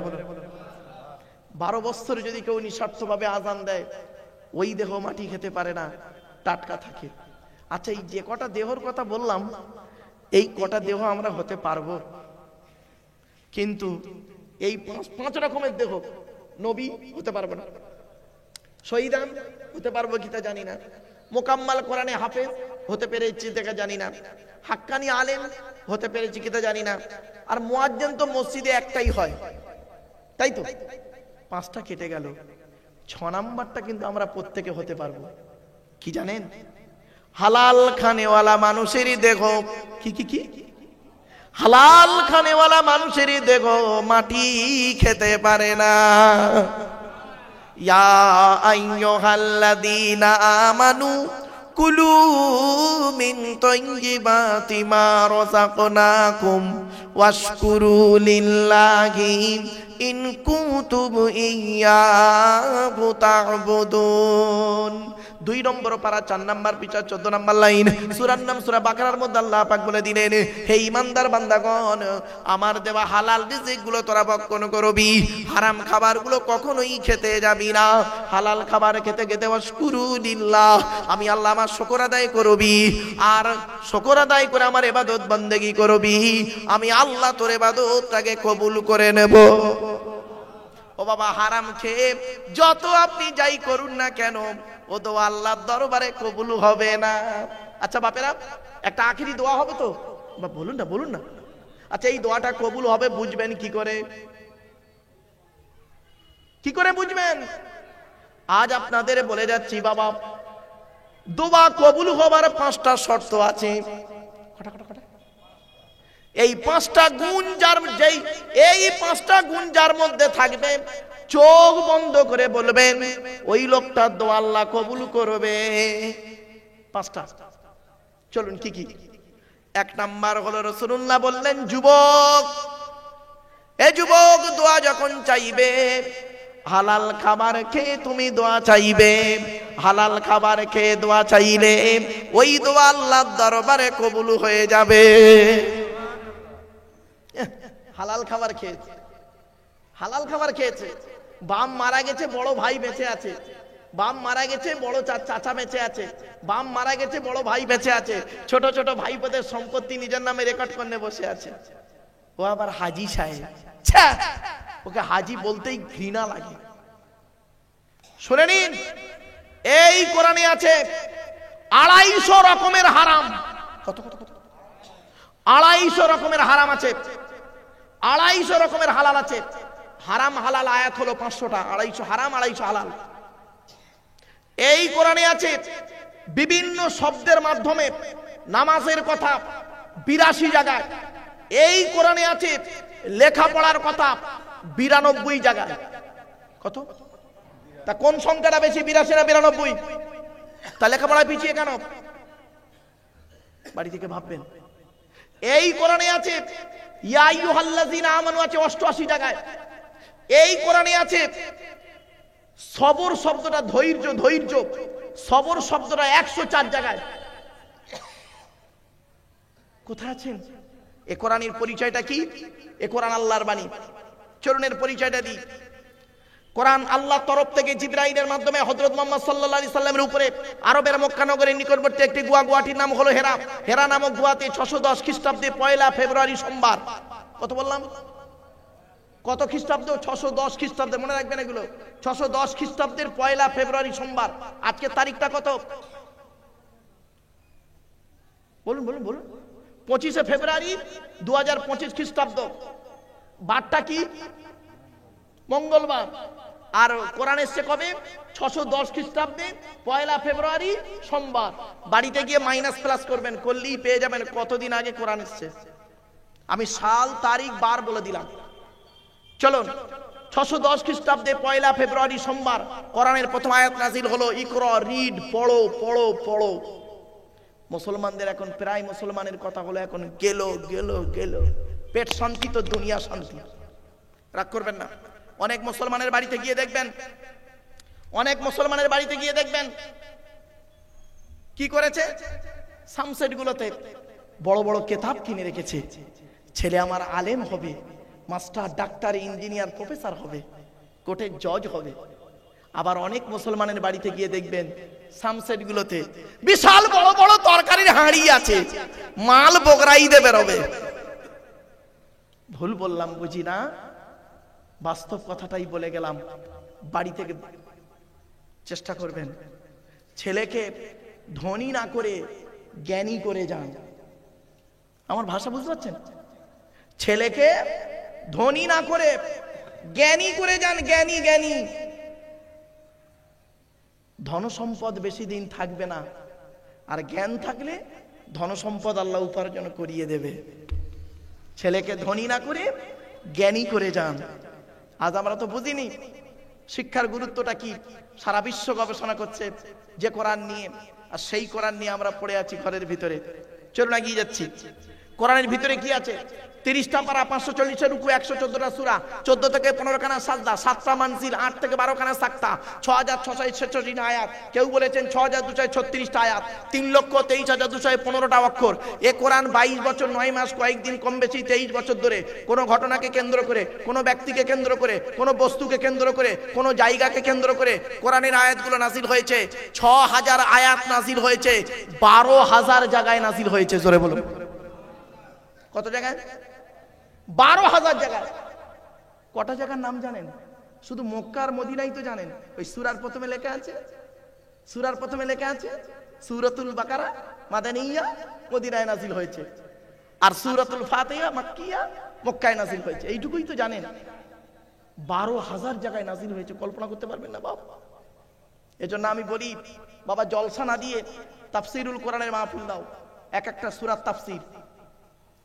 এজন্য আমি প্রায় জায়গাতে বলি, চলুন এগিয়ে যাচ্ছি। এ কোরআন যার উপরে নাজিল হয়েছে, আচ্ছা কোরআন কার খেতাব, কার বাণী? আরে বলুন না, কথা বলুন না তাড়াতাড়ি। আল্লাহর বাণী। তাহলে আল্লাহর বাণীর পরিচয়টা একটু দিলাম। এবার আল্লাহর ঘরের নাম কি? মসজিদ। মসজিদের পরিচয়টা দিচ্ছি, রাগ করবেন না কেউ কিন্তু। আচ্ছা বাবা, এটা জুম্মা মসজিদ। হ্যাঁ, আপনাদের এই পারাগাতি গ্রামের একজন মুসলিম যুবক ছেলে সাদা পায়জামা পাঞ্জাবি পরে, সাদা টুপি পরে জুম্মার দিনে নামাজ পড়তে উঠেছে মসজিদে, প্রচুর পরিমাণ বাংলা মদ খেয়ে। কি মদ? বাংলা মদ খেয়ে ছেলেটি মসজিদে উঠেছে জুম্মার নামাজ পড়তে। আপনারা তাকে কি করবেন? বলুন বলুন। বের করে দেবেন? ছেলেটি বের হতে না চাইলে ঘাড় ধাক্কা দিয়ে মেরে বের করে দেবেন। ছেলেটার অপরাধ। মদ হারাম খাবার, মসজিদ পবিত্র স্থান, হারাম খাবার খেয়ে পবিত্র স্থানে উঠেছে, তাই মেরে বের করে দিলেন। কত ভালো কাজ করেছেন। এ মুসলমান, মদ করে মসজিদে মেরে বের করে দিলে, আর সুদ করে মসজিদের সেক্রেটারি বানিয়ে দিলে। বাহ, কি আজীব দুনিয়া মুসলমান। মদ করে মেরে বের করে দিলে, আর সুদ করে মসজিদের সেক্রেটারি বানিয়ে দিলে। রাগ করো না বাপ, মসজিদের কমিটি যাকে তাকে করবেন না, এই কোরআন জানিয়ে দিয়েছে। চলুন, মসজিদ কমিটি কে হবে, তার কটা গুণ থাকতে হবে কোরআন বলছে, আমি বলিনি, রাগ করবেন না কেউ। ইন্নামা বলবো না কিনা? বলবো নি? বলবো। সত্যি আপনাদের আগ্রহ দেখে মনে হচ্ছে এবার মসজিদ কমিটির সঙ্গে আপনাদের ফ্যাকশন। না রে ভাই, এমনি বললাম মিছি মিছি। চলো চলো, হরি বাবা সে কোথায় আছে? আসমানে নাকি? যাই পারো, চলো একবার তাকবীর, নারায়ে তাকবীর, নারায়ে তাকবীর, আলহামদুলিল্লাহ। চলুন, মসজিদ কমিটি কে কে হবে কোরআন বলছে, আমি বলিনি। ইন্নামা ইয়ামুরু মাসাজিদাল্লাহি মান আমানা বিল্লাহ ওয়াল ইয়াউমিল আখিরি ওয়া আকামাস সালাতা ওয়া আতাজ যাকাত ওয়া লাম ইয়াখশা ইল্লাল্লাহ ফাআসা উলাইকা আন ইয়াকুনু মিনাল মুহতাদিন। 10 নম্বর পারার 8 নম্বর পৃষ্ঠা 9 নম্বর লাইন, সূরার নাম সূরা তাওবার 18 নম্বর আয়াত। সূরা তাওবার কত নম্বর আয়াত? 18 নম্বর আয়াত। যতদিন বাঁচবেন এটা মনে রাখবেন দয়া করে। আরবিটা মনে না থাকলেও বাংলাটাও মনে রাখবেন। আল্লাহ বলছেন, আমার ঘরের দায়িত্ব তারাই নেবে যাদের মধ্যে 5টা অভ্যাস থাকবে, গুণ থাকবে। 5টা গুণ যার মধ্যে থাকবে, ওই লোকটা আমার ঘরের দায়িত্ব নেবে। 1 নাম্বার হলো মান আমানা বিল্লাহ, যে ব্যক্তি আল্লাহকে 100% বিশ্বাস করবে। 1 নাম্বার। কি অসুবিধা হচ্ছে বাবা? 2 নাম্বার হলো ওয়াল ইয়াউমিল আখিরি, কিয়ামতকে 100% বিশ্বাস করতে হবে। এই দুটো জিনিসের কথা আপনারা এখনই বলবেন, হুজুর আমি কিয়ামতকে 100% বিশ্বাস করি, আমি আল্লাহর উপরে 100% ঈমান আনি। এখন ঈমানের একটা টেস্ট নেব আপনাদের, নেব। এই দেখেন কোরআন বলছে, কিছু মানুষ নবীজির কাছে এসে বলছেন, কিছু মানুষ নবীর কাছে এসে বলছে, ইয়া রাসূলুল্লাহ আমরা আল্লাহকে 100% বিশ্বাস করি। নবীর কাছে এসে বলছে কিছু মানুষ, আমরা আল্লাহকে 100% বিশ্বাস করি। তো আল্লাহ বললেন, নবীজি বলছেন, তাই নাকি, তোমরা আল্লাহকে 100% বিশ্বাস করো? ও বাহ, ভালো ভালো ভালো। পট করে আল্লাহ পাক করলেন কি, জিবরাইল ফেরেশতাকে পাঠালেন। জিবরাইল ফেরেশতাকে বলে পারেন, নবী জিবরাইল তুমি যাও আমার নবীকে বলে দাও। ওরা মুখে বলছে আল্লাহকে 100% বিশ্বাস করে, অন্তরের কথা ওটা নয়, ওটা ওদের মুখের কথা। জিবরাইল এলেন, কোরআনের এই আয়াতটা নাজিল হলো, শুনুন। ফাইদা রাকিবু ফিল ফুলকি দা'াবুল্লাহা মুখলিসিনা লাহুদ্দিন ফালাম্মা নাজ্জাহুম ইলাল বাররি ইযা হুম ইউশরিকুন। বাপেরা, জলসা দিলে আল্লাহর রহমত নাজিল হয়, আর জলসা দিলে আল্লাহর গজব নাজিল হয়। কখন বুঝবেন আপনার, আজ বলে যাচ্ছি বাপ, কখন বুঝবেন জলসা আল্লাহর রহমত নাজিল হচ্ছে আর কখন বুঝবেন জলসা আল্লাহর গজব নাজিল হচ্ছে? একটু দয়া করে শুনে যান। ওই জলসায় আল্লাহর গজব নাজিল হয় যে জলসায় দেখবেন বক্তা একাই চিৎকার করছে, এলাকা ভর্তি লোক, প্যান্ডেলে দুটো বুড়ো লোক বসে আছে, 4 জন বুড়ো লোক বেচারা যেতে পারে না বাড়ি, বসে আছে, আর বক্তা একাই চিৎকার করে যাচ্ছে।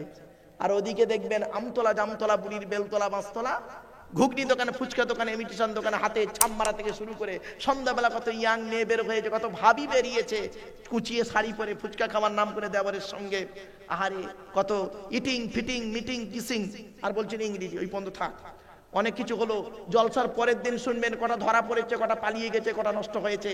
সারা রাত আনন্দ করার পরে সকালবেলা ধরা পড়লে ধনঞ্জয়, আর না ধরা পড়লে ইনজয়। ওই জলসায় আল্লাহর গজব নাজিল হয়। আর কোন জলসায় আল্লাহর রহমত নাজিল হয়? দয়া করে শুনে নিন। ওয়াইদা কুরিয়াল কুরআনু ফাসতামিউ লাহু ওয়া আনসিতু লাআল্লাকুম তুরহামুন। 9 নম্বর পারার 15 নম্বর পৃষ্ঠা 12 নম্বর লাইন, সূরার নাম সূরা আরাফের মধ্যে আল্লাহ পাক বলে দিলেন, ওয়াইদা কুরিয়াল কুরআনু, যখন কোরআন তেলাওয়াত করা হবে, ফাসতামিউ লাহু, তোমরা তখন কান লাগিয়ে মনোযোগ সহকারে শুনবে। আমি হতভাগা আব্দুল্লাহ গির মারুফ এই গভীর রাতে তাহাজ্জুদের সময় বাপ কোরআন তেলাওয়াত করছি, আপনারা কান লাগিয়ে চুপচাপ বসে শুনছেন, ওয়া আনসিতু, চুপচাপ বসে শুনছেন। এই দেখুন, এখানে যেন কোনো লোক নেই মনে হচ্ছে, দেখুন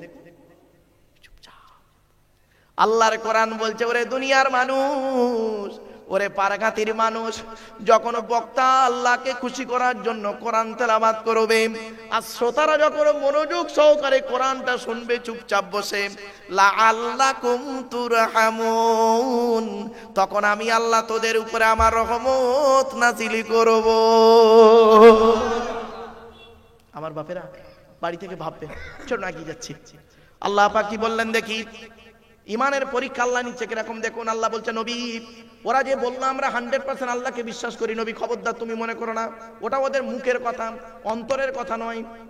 তখন নবীজি অবাক, কি হলো, এরা মুখে বলছে আল্লাহকে বিশ্বাস করি 100 ভাগ। কোরআনের এই আয়াত নাজিল করে আল্লাহ বলে দিলেন, ফাইদা রাকিবু ফিল ফুলকি দা'াবুল্লাহা মুখলিসিনা লাহুদ্দিন ফালাম্মা নাজ্জাহুম ইলাল বাররি ইযা হুম ইউশরিকুন।